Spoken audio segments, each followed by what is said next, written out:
എല്ലാ line sponsors ആയിട്ടുള്ള എല്ലാ ലീഡേഴ്സിനെയും ഈ ഒരു സമയം ഓർക്കുന്നു. ഞങ്ങളെ ഈ പ്രസ്ഥാനത്തിലേക്ക് കൈപിടിച്ചു കൊണ്ടുവന്ന എൻ്റെ പ്രിയപ്പെട്ട സുഹൃത്തും സഹോദരനും കൂടിയായിട്ടുള്ള പ്രിയപ്പെട്ട റജിമോൻ സാറിന് ഈ ഒരു സമയത്ത് നന്ദി പറയാണ്, അദ്ദേഹത്തിൻ്റെ കുടുംബത്തിന്. ഇവിടെ ഇന്നിപ്പം ഈ പ്ലാറ്റ്ഫോമിൽ ഇരിക്കുന്ന എല്ലാവർക്കും, ഞാൻ ഉൾപ്പെടെ 20 പേരുണ്ട്. അതിൽ റജിമോൻ സാറിൻ്റെ ഒരു ഡിവൈസോട് കൂടുതലാണ്. അപ്പം നമ്മൾ 19 പേരാണ് ഇപ്പോൾ ഉള്ളത്. തീർച്ചയായിട്ടും നമ്മൾ റജിവൻ സാർ പറഞ്ഞ പോലെ ഒരു ശീലമാകുന്നിടം വരെ കുറച്ച് പേരെയൊക്കെ നമ്മളൊന്ന് ക്ഷമയോടുകൂടി ഒന്ന് വിളിക്കുക. ഞാൻ വന്നല്ലോ, പിന്നെ ഇന്ന ആൾക്ക് വന്നാൽ എന്താ, നമ്മൾ അങ്ങനെ ഒരു ചിന്ത വരണ്ട. കാരണം ഏറ്റവും ജീവിതത്തിലെ എനിക്ക് തോന്നുന്നു എല്ലാം കഴിഞ്ഞിട്ട് ഒരു ലീസ്റ്റ് പ്രാധാന്യം, ഏറ്റവും അവസാനത്തെ പ്രാധാന്യം കൊടുക്കുന്ന ഒരു പ്രസ്ഥാനം ആയിട്ട് പലർക്കും നമ്മൾ ആർസി മാറുന്നുണ്ട്. പക്ഷേ യഥാർത്ഥത്തിൽ നമ്മുടെ ജീവിതത്തിൽ ഏറ്റവും പരമപ്രധാനമായിട്ട് ഒരു പ്രാധാന്യം കൊടുക്കേണ്ട ഒരു പ്രസ്ഥാനമാണ് ആർസ്യം. ആർസ്യം എന്ന് പറയുന്നത് നമുക്ക് കുറച്ച് ഉൽപ്പന്നങ്ങൾ വാങ്ങി ഉപയോഗിച്ച് നിത്യോപയോഗ സാധനങ്ങൾ വാങ്ങുന്ന ഒരു പലചരക്കടയായിട്ട് കാണരുത് ആരും. തുടക്കത്തിൽ നമുക്ക് അങ്ങനെയാണ് തോന്നത്തുള്ളൂ. തുടക്കത്തിൽ നമ്മൾ വന്നു കഴിയുമ്പം കുറച്ച് സാധനങ്ങൾ വിൽക്കുക, ഉപയോഗിക്കുക, കുറച്ച് സെയിൽ ചെയ്യുക, അതിനുള്ള ഒരു പ്രസ്ഥാനമായിട്ടാണ് നമ്മൾ ആൾക്കാരൊക്കെ തുടക്കത്തിൽ കാണുന്നത്. പക്ഷെ അതിന് ശേഷമാണ് ആർസിഎം എന്താണെന്ന് മനസ്സിലാകുന്നത്. ഒരു കടൽ പോലെ കിടക്കുക. ബാബു സാറും നൂർ സാറും ഡോക്ടർ രാജൻ സാറും ഒക്കെ പറയാറുണ്ട് ആർസിഎമ്മിനെ 1% പോലും അറിഞ്ഞിട്ടില്ലെന്ന്. അവർ പറയുമ്പം അന്ന് ഞങ്ങൾ വന്ന സമയത്ത് 2020 വന്ന സമയത്ത് ചിന്തിക്കാറുണ്ട്, അതിനെന്താ, ഇതൊരു ഡയറക്ട് സെല്ലിംഗ് കമ്പനിയാണ്, ഇതിനെക്കുറിച്ച് ഇതിന് മാത്രം പഠിക്കാൻ എന്താ ഇരിക്കുന്നത്, കുറച്ച് കാര്യങ്ങൾ അറിയണം, നെറ്റ്വർക്കാണ്, ഇങ്ങനെയൊക്കെ മനസ്സിലുണ്ടായിരുന്ന ധാരണയുള്ളപ്പോൾ ഇവരിതിങ്ങനെ പറയുമ്പോൾ എനിക്ക് ഉൾക്കൊള്ളാൻ ആദ്യം പറ്റിയിട്ടില്ല. കാരണം ഞാൻ പത്രമേഖലയിൽ നിന്ന് വന്നയാളാണ്. അപ്പം ഇഷ്ടം പോലെ വിപണനങ്ങളും ഒക്കെ കണ്ടിട്ടും ഉണ്ട്, മാർക്കറ്റിങ്ങും കാര്യങ്ങളൊക്കെ കണ്ടിട്ടും കേട്ടിട്ടുള്ളപ്പം ഇതൊരു നെറ്റ്വർക്ക് എന്നുള്ള രീതിയിൽ മാത്രമായിരുന്നു ആദ്യം തുടക്കത്തിൽ. പക്ഷെ അതിന് ശേഷം ആർസിഎമ്മിനെ പഠിക്കും തോറും, നമ്മൾ മീറ്റിങ്ങുകൾ അറ്റൻഡ് ചെയ്യുമ്പോൾ, നമ്മുടെ ലീഡേഴ്സുമായിട്ട് സംസാരിക്കുമ്പോൾ, സീനിയർ മെമ്പർമാരുമായിട്ട് സംസാരിക്കുമ്പോൾ, ആർസിഎമ്മിൻ്റെ വീഡിയോസ് കാണുമ്പോൾ, അപ്പോഴാണ് നമ്മൾ മനസ്സിലാക്കുന്നത് ഇതിൻ്റെ ആഴം, ഇതിൻ്റെ ഒരു വ്യാപ്തി എത്രത്തോളം നമ്മൾ ഇനി ഉൾക്കൊള്ളാൻ ഇരിക്കുന്നു എന്നുള്ളത്. പക്ഷെ പഠിക്കും തോറും അവർ പറയുന്ന കാര്യങ്ങൾ സത്യമായിട്ട് മനസ്സിലാകണം. കാരണം ഇനിയും ഇഷ്ടംപോലെ പഠിക്കണം. ഒന്നും പഠിച്ചിട്ടില്ല, പഠിച്ചത് വളരെ കുറച്ച്, അറിയാനുള്ളതാണ് ഏറെ ഉള്ളതെന്നുള്ള. അപ്പോൾ അതുകൊണ്ട് എൻ്റെ പ്രിയപ്പെട്ട ഇപ്പോൾ ഈ പ്ലാറ്റ്ഫോമിലിരിക്കുന്ന എല്ലാവരോടും പറയാനുള്ളത്, പഠിക്കുക. ലേണിംഗ് ആണ് നമുക്ക് നമ്മുടെ ജീവിതത്തിനെ മുന്നോട്ട് കൊണ്ടുപോകുന്നത്. ഒന്നും പഠിക്കാതെ നമ്മൾ ഇരുന്നാൽ നമ്മൾ തുരുമ്പെടുത്തു. നമുക്കറിയാം, ഒരു പിച്ചാത്തി നമ്മൾ വീട്ടിലെ ആവശ്യം മേടിച്ച്, ഇതിനകത്ത് വീട്ടമ്മമാരുമൊക്കെ ഇരിക്കുന്ന അടുക്കളയിലെ ഏറ്റവും അനിവാര്യമായ ഒരു കാര്യമാണ് ഒരു പിച്ചാത്തി എന്ന് പറയുന്നത്. അപ്പോൾ നമ്മളൊരു പുതിയ പിച്ചാത്തി മേടിച്ചിട്ട് അതിനെ ഒരു കവറിനകത്തിട്ട് നമ്മൾ വെച്ചാൽ അത് പിന്നെ ആ മൂർച്ചയോടുകൂടി അത് ഇരിക്കില്ല, അല്ലേ? അത് ഉപയോഗിക്കാതിരുന്ന് നമ്മളൊന്ന് പച്ചക്കറി അരിയാനൊക്കെ ഒന്ന് എടുത്തു നോക്കി, അരിയാൻ പറ്റത്തില്ല. തേച്ചിട്ട് അതിന് മൂർച്ച കൂട്ടിയിട്ട് മാത്രമേ അരിയാൻ പറ്റത്തുള്ളൂ. അപ്പം എന്നും അരിയുന്ന പിച്ചാത്തിയാണെങ്കിലോ അതിന് നല്ല മൂർച്ചയായിരിക്കും. കൈ സൂക്ഷിക്കണം.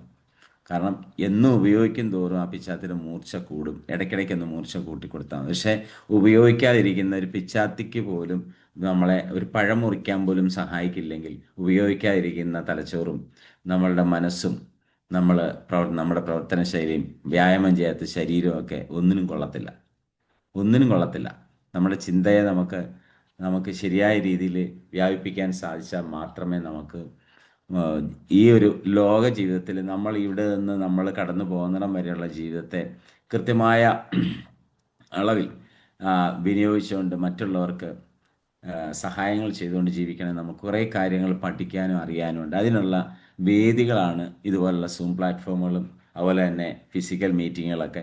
അപ്പം അതിനെ നന്നായിട്ട് ഉപയോഗിക്കണം. ഒരു ശല്യമായിട്ടോ ഒരു ബുദ്ധിമുട്ടായിട്ടോ അല്ല, അതിനെ പാഷനായിട്ട് എടുക്കുക. എനിക്കതിനകത്ത് കയറണം, എനിക്ക് ഈ മീറ്റിംഗ് പങ്കെടുക്കണം എന്ന് പറഞ്ഞാൽ രാവിലെ തൊട്ട് തുടങ്ങുന്ന 5:30 തൊട്ട് തുടങ്ങുന്ന വൈകിട്ട് 8:45 വരെയുള്ള മീറ്റിംഗ് മുഴുവൻ ഇരുന്ന് കേൾക്കണമെന്നല്ല. കാരണം നമ്മുടെ പ്രവർത്തനങ്ങളുണ്ട്, വീട്ടിലെ കാര്യങ്ങളുണ്ട്, പല ഉത്തരവാദിത്തങ്ങൾ നമുക്കുണ്ട്. ആർസിഎമ്മിന് കൂടുതൽ ഉത്തരവാദിത്തം കൊടുക്കണം, കൂടുതൽ പ്രയോറിറ്റി കൊടുക്കണം, ബാക്കി എല്ലാ കാര്യങ്ങളും ആ കൂട്ടത്തിൽ ചെയ്യണം. RCM മാത്രം ചെയ്യണമെന്നല്ല നമ്മളോട് പറയുന്നത്. TCG എപ്പോഴും പറയാറുണ്ട്, നമ്മൾ നിലവിലൊരു ജോലിയുള്ള ഒരാളാണ് RCMൽ വരുന്നതെങ്കിൽ ഒരു കാരണവശാൽ ആ ജോലി ഉപേക്ഷിച്ചിട്ടല്ല RCM ചെയ്യേണ്ടത്. അല്ലെങ്കിൽ നിലവിൽ ചെയ്തുകൊണ്ടിരിക്കുന്ന ഒരു ഒരു ബിസിനസ്സോ ഒരു തൊഴിലോ എന്തോ ആയിക്കോട്ടെ, അത് ഇല്ലാതാക്കിയിട്ടല്ല RCMൽ വരേണ്ടത്. അതിനോടൊപ്പം തന്നെ RCM ചെയ്തിട്ട് നിങ്ങൾ വളരാനാണ് പറഞ്ഞിരിക്കുന്നത്. ആ ഗ്രോത്ത് വന്നു കഴിയുമ്പോൾ വേണമെങ്കിൽ ചെയ്തുകൊണ്ടിരിക്കുന്ന തൊഴിലോ ബിസിനസ്സോ വേണമെങ്കിൽ ആവശ്യമെങ്കിൽ ഒഴിവാക്കാം. നമ്മൾ ചെയ്യുന്ന RCMമാണ് എനിക്ക് ഏറ്റവും കൂടുതൽ വരുമാനം തരുന്നത്, അതിൽ കൂടെയാണ് എനിക്ക് അറിവ് കിട്ടുന്നത്, ആരോഗ്യം കിട്ടുന്നതെന്ന് തോന്നലായി കഴിഞ്ഞാൽ മറ്റത് വേണമെങ്കിൽ ഉപേക്ഷിക്കാം. ഉപേക്ഷിക്കാൻ പറയുന്നില്ല. ആരെങ്കിലും ജോലി ഉപേക്ഷിച്ചിട്ട് RCM വരണമെന്നല്ല പറഞ്ഞേ.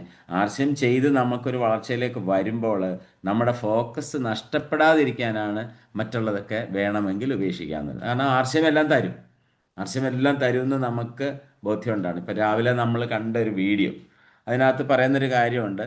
നമ്മൾ ഒരു കാര്യം ചെയ്യാൻ തുടങ്ങുമ്പോൾ നമ്മുടെ മനസ്സിൽ എന്തിനാണ് ഞാനിത് ചെയ്യുന്നത് ചിന്ത വരുന്നത്. അതിൽ നിന്നാണ് നമുക്ക് ഒരു കാര്യം നമ്മൾ പ്രവൃത്തിയിലേക്ക് വരും.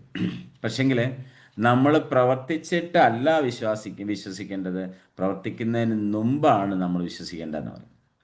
അതാണ് വിശ്വാസം എന്ന് പറയുന്നത്. അപ്പോൾ അതുപോലെ തന്നെയാണ് RCMനെ ആദ്യം നമ്മൾ പഠിച്ച് കാര്യങ്ങളെല്ലാം മനസ്സിലാക്കി നമ്മുടെ സുഹൃത്തുക്കളായിരിക്കും നമ്മളോട് പറയുന്നത്. കൂടുതലും സുഹൃത്തുക്കൾ തന്നെ ആയിരിക്കും, അല്ലെ സഹോദരങ്ങളോ ആരും ആയിക്കോട്ടെ. ആ ആളിലൊരു വിശ്വാസം പോലെ തന്നെ ഈ പ്രസ്ഥാനം നല്ലതാണെന്ന് മനസ്സിലാക്കി അതിനെ വിശ്വസിച്ച് കൂടെ നിൽക്കണം. നമ്മൾ സംശയത്തോടു കൂടി മാറി നിൽക്കുകയല്ല വേണ്ടേ.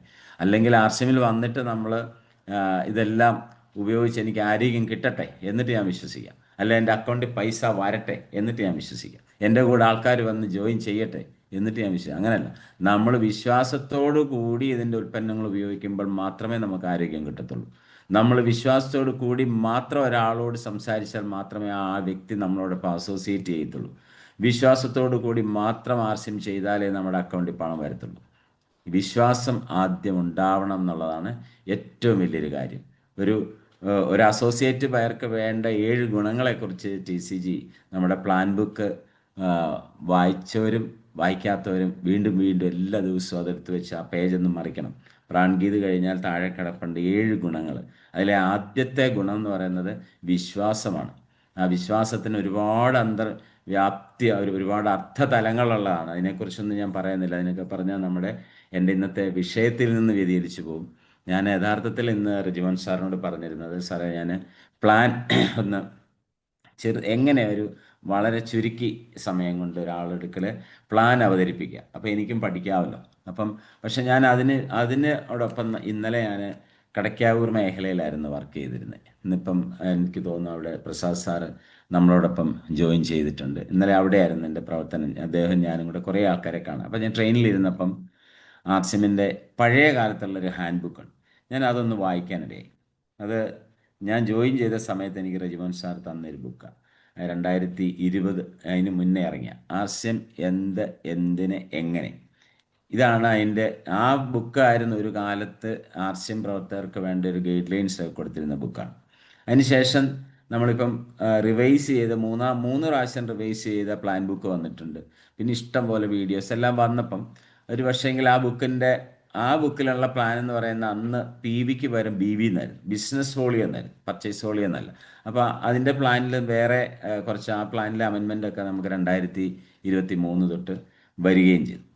അപ്പം ആ ബുക്കിൻ്റെ അതിൽ കൊടുത്തിരുന്ന കുറേ കാര്യങ്ങൾ RCMനെ 2000-ൽ വന്ന ശേഷം അതിനൊരു വിജയം വന്ന കാലഘട്ടത്തിൽ അന്നത്തെ ആൾക്കാർ ഉപയോഗിച്ചിട്ടിരുന്ന ഒരു ടൂളായിരുന്നു ആ ബുക്ക്. അതിൽ പറഞ്ഞിരിക്കുന്ന കാര്യങ്ങൾ പലതും ഇന്ന് നമ്മൾ ചെയ്യുന്നില്ലെന്നുള്ള. ഇന്നിപ്പം ഒരു 6 വരി പാത വെട്ടിയിട്ട് വളരെ സ്മൂത്തായിട്ട് റബ്ബറൈസ്ഡ് ടാറൊക്കെ ചെയ്തിട്ട് വണ്ടി പോകുമ്പം വളരെ സ്മൂത്തായിട്ട് പോകാൻ പറ്റുന്ന രീതിയിൽ ഇന്ന് RCM വളർന്നു കഴിഞ്ഞു. പക്ഷേ ഇന്ന് നമ്മൾ ആ ദുർഘടമുണ്ടായിരുന്ന കാലഘട്ടത്തിൽ കട്ടറും കല്ലും മുള്ളും നിറഞ്ഞ വഴിയിലൂടെ RCMനെ നമ്മുടെ ലീഡേഴ്സ് വളർത്തിയെടുത്ത സമയത്ത് അവർ കാണിച്ച ആ ഒരു വിശ്വാസവും പിന്നെ കമ്മിറ്റ്മെൻറ്റും നമ്മളിപ്പോൾ കാണിക്കുന്നുണ്ടോ എന്ന് നമുക്ക് സംശയമാണ്. നമ്മളെല്ലാവരുടെയും കാര്യം പറഞ്ഞ് നമ്മൾ വളരെ നിസ്സാരമായിട്ടാണ് കാണുന്നത്. കാരണം നമ്മൾ കാണുന്നത് ഒരുപാട് നെറ്റ്വർക്ക് മാർക്കറ്റിങ്ങിലുള്ളതിൽ ഒന്നാണ് RCM എന്നുള്ള ഒരു ചിന്ത എവിടേക്കോ എപ്പോഴൊക്കെയോ വരുന്നുള്ളതുകൊണ്ടാണ് നിസ്സാരമായിട്ട് കാണുന്നത്. കഴിഞ്ഞ ദിവസം ഗോപകുമാർ സാറിൻ്റെ ഒരു ക്ലാസ് കേൾക്കാനിടയായി. ഞാൻ കാറിൽ ഇതിട്ടുകൊണ്ട് പോവായിരുന്നു യൂട്യൂബിൽ. അന്ന് സാറ് പറഞ്ഞാണ്, ആർസ്യമിൽ ആരെങ്കിലും പുറകോട്ട് പോവുകയോ പരാജയപ്പെടുകയോ ചെയ്യുന്നതിന് 4 F ആണ് കാര്യം എന്ന് പറഞ്ഞു. 4 F, 4 Fകൾ. ഇംഗ്ലീഷ് അക്ഷരമാലയിലെ F ആണ് ഞാൻ, ABCDEF. അപ്പോൾ ആ 4 Fകൾ ഇതാണ്. പിന്നെ ആദ്യത്തെ എഫ് എന്ന് പറയുന്നത് ഫാമിലി തന്നെയാണെന്നാണ് പറയുന്നത്. അതായത് ഫാമിലിയാണ് ആർസ്യം ചെയ്യാതിരിക്കാനായിട്ടുള്ള ആദ്യത്തെ കാരണം. എല്ലാവരുടെ 100% ആയിരിക്കില്ല, എല്ലാ ഫാമിലിയും ഒരുപോലെ എതിർപ്പൊന്നും ആയിരിക്കില്ല. പക്ഷെ ടോട്ടലി ഒരു ഫാമിലിയിലെ മുഴുവൻ പേരും ആർസ്യമിൻ്റെ ഒപ്പം നിന്നാൽ മാത്രമേ അവിടെ വിജയമുള്ളൂ. ഒരാളോ ഭാര്യയോ ഭർത്താവോ ഒരാൾ മാത്രമോ, അല്ലെ മക്കൾ വഴി വന്നിട്ട് മക്കൾ മാത്രമോ ആർസ്യം ചെയ്തിട്ടോ കാര്യമില്ല. ആ കുടുംബത്തിലെ ഈ എല്ലാവരും ആർസ്യമായിട്ട് ജോയിൻ്റ് ആയിപ്പോണം. ഈവൻ നമ്മൾ വളർത്തുന്ന മൃഗങ്ങളും പക്ഷിമൃഗാദികളും ഉണ്ടെങ്കിൽ അവരുൾപ്പെടെ ആർസ്യമിനെ ഉൾക്കൊള്ളുന്ന തരത്തിലേക്ക് നമുക്ക് മാറ്റാൻ പറ്റും. അപ്പം ഫാമിലി സപ്പോർട്ട് ഒരു കാര്യം. 2, ഫാമിലിയിൽ ഉണ്ടാകുന്ന പല പ്രശ്നങ്ങൾ, ഏത് ഒരു കുടുംബം, നമ്മൾ ആരുടെ എത്ര മഹാന്മാരുടെ ആണെങ്കിലും കുടുംബം എന്ന് പറയുമ്പം അവിടെ നമുക്ക് ചെറിയ ചെറിയ പ്രശ്നങ്ങളും ബുദ്ധിമുട്ടുകളും ഒക്കെ നേരിടും. അതിനെ മറികടന്ന് പോകുമ്പോഴാണ് കുടുംബജീവിതം ഭദ്രമാകുന്നത്. അപ്പോൾ അതിൽ നിന്ന് പകച്ചു നിൽക്കില്ല. അപ്പം പല ചെറിയ ചെറിയ പ്രശ്നങ്ങളൊക്കെ വരുമ്പോൾ ആൾക്കാർ ആ പ്രശ്നങ്ങളെ ഹൈലൈറ്റ് ചെയ്യാൻ അതിനെ പർവ്വതീകരിച്ചിട്ട് എന്ത് ചെയ്യും, ചെയ്തുകൊണ്ടിരിക്കുന്ന ഈ ആർസ്യമിനെ നമ്മൾ അതിന് സൈഡ് ലൈൻ ചെയ്യും. ആ സമയത്ത് ഒരു ജോലി ചെയ്യുകയാണെങ്കിൽ നമുക്ക് അത് പറ്റില്ല. ജോലിക്ക് കൃത്യമായിട്ട് ഹാജരായില്ലെങ്കിൽ നമുക്ക് അവിടെ ശമ്പളം കിട്ടത്തില്ല, നമ്മുടെ അറ്റൻഡൻസ് നഷ്ടപ്പെടും. അപ്പം നമ്മളോട് ചോദ്യം വരും. ഇവിടെ ആരും ചോദിക്കാനും പറയാനും ഇല്ല, നമുക്ക് മുതൽ മുടക്കില്ല, നമുക്ക് ഇൻവെസ്റ്റ്മെൻ്റ് ഇല്ലാത്തതുകൊണ്ട് പെട്ടെന്ന് സ്കിപ്പ് ചെയ്യാനും മാറ്റി നിർത്താനും പറ്റുന്ന ഒരു പ്രസ്ഥാനമായി നമ്മൾ ആർസ്യമിനെ കാണുന്നുണ്ട്. ഫാമിലിയിലെ ചെറിയ കാര്യങ്ങൾക്ക് പോലും എന്ന് പറഞ്ഞാൽ നമ്മുടെ കുടുംബത്തുണ്ടാകുന്ന ഒരുപാട് കാര്യങ്ങളുണ്ട്. ഈവൻ നമ്മളെപ്പോഴും പറയുമ്പോൾ ലീഡേഴ്സ് പറയാൻ 28 കെട്ട്, ഒരു കുട്ടിയുടെ 28 കെട്ടുണ്ടെങ്കിൽ അന്നത്തെ ദിവസം ഒരു നല്ല മെഗാ മീറ്റിംഗ് നടക്കുന്ന ആൾ വിളിക്കുമ്പോൾ പറയും, അയ്യോ സാറേ എൻ്റെ ഇന്ന കസിൻ്റെ വീട്ടിൽ 28, അത് പോകാതിരിക്കാൻ പറ്റില്ല, അല്ലേ? അല്ലെങ്കിൽ കല്യാണ നിശ്ചയം, പെരവാസല്, അല്ലെങ്കിൽ ഹൗസ് വാമിങ്, ഇങ്ങനെയുള്ള പല ഫാമിലിയിൽ ഉൾപ്പെടുന്ന പല കാരണങ്ങൾ കൊണ്ട് തന്നെ പലപ്പോഴും പല നല്ല മീറ്റിങ്ങുകളും ഇമ്പോർട്ടൻ്റ് ആയിട്ടുള്ള തീരുമാനങ്ങൾ എടുക്കുകയും നല്ല ആശയങ്ങൾ സംസാരിക്കുകയും നല്ല ആൾക്കാരുടെ എക്സ്പീരിയൻസ് ഷെയറിംഗ് ഒക്കെയുള്ള മീറ്റിങ്ങുകൾ പലരും കയറാറില്ല. ഇപ്പം ഞാനിത് പറയുമ്പോൾ നമ്മൾ 24 പേരുണ്ട്, 24 പേരും ആത്മപരിശോധന നടത്തണം. ഞാൻ അങ്ങനെ ആണോ? ആരെയും കുറ്റപ്പെടുത്താനൊന്നുമല്ല. ചിലർക്ക് തോന്നും ഇത് എന്നെക്കുറിച്ചാണ്, എന്നെ മാത്രമാണ്, എന്നെ തന്നെയാണെന്നൊക്കെ ചിലപ്പം തോന്നാം. പക്ഷേ അങ്ങനൊന്നും അല്ല, ആരെയും ഉദ്ദേശിച്ചൊന്നുമല്ല. ഇത് സ്വാഭാവികമായ ഒരു സംഭവം. മാറ്റി വെക്കപ്പെടുന്നതൊക്കെ അങ്ങനെയാണ്. അപ്പോൾ ആദ്യത്തെ ഫാമിലി. അപ്പം ഫാമിലിയെ ഒഴിവാക്കണമെന്നല്ല, നമ്മൾ ഫാമിലിക്ക് വേണ്ടിയാണ് ചെയ്യുന്നതെങ്കിൽ ഫാമിലിയെ കൂടെ ഇൻവോൾവ്മെൻ്റ് ഉണ്ടായി ആർസ്യം ചെയ്താൽ മതി. അപ്പോൾ ഫാമിലി നമ്മുടെ കൂടെ ഉണ്ടാവും. അപ്പം ഫാമിലി ഒരു ശല്യമാണെന്നോ ഫാമിലി ഒഴിവാക്കണമെന്നോ ഉള്ള അർത്ഥത്തിലല്ല ഞാൻ ആ പോയിന്റ് പറഞ്ഞത്. ഗോകുമാർ സാർ പറഞ്ഞൊരു കാര്യം വളരെ അർത്ഥമുള്ള കാര്യമാണ്. ഇനി 2ാമത്തെ F എന്ന് പറയുന്നത് ഫ്രണ്ട്സ്, അല്ലേ? ചില ആൾക്കാരുണ്ട് കട്ടയ്ക്ക് ഫ്രണ്ട്സ് കഴിഞ്ഞേ ബാക്കിയില്ല ഉള്ളൂ, കൂട്ടുകാർ കഴിഞ്ഞിട്ടേ ഫാമിലിക്ക് പോലും പ്രാധാന്യം. അങ്ങനെ ഉണ്ടായിരുന്നൊരു കാലം നമുക്കെല്ലാം ഉണ്ട്, എനിക്കും ഉണ്ടായിരുന്നു. ചില സമയത്ത് നമ്മളൊരു 18 വയസ്സ് പൂർത്തിയായി കഴിഞ്ഞാൽ പൗരനാവുന്നതാണല്ലോ. അപ്പം ഇൻഡിപെൻഡൻ്റ് ആയിട്ട് തീരുമാനം എടുക്കാം.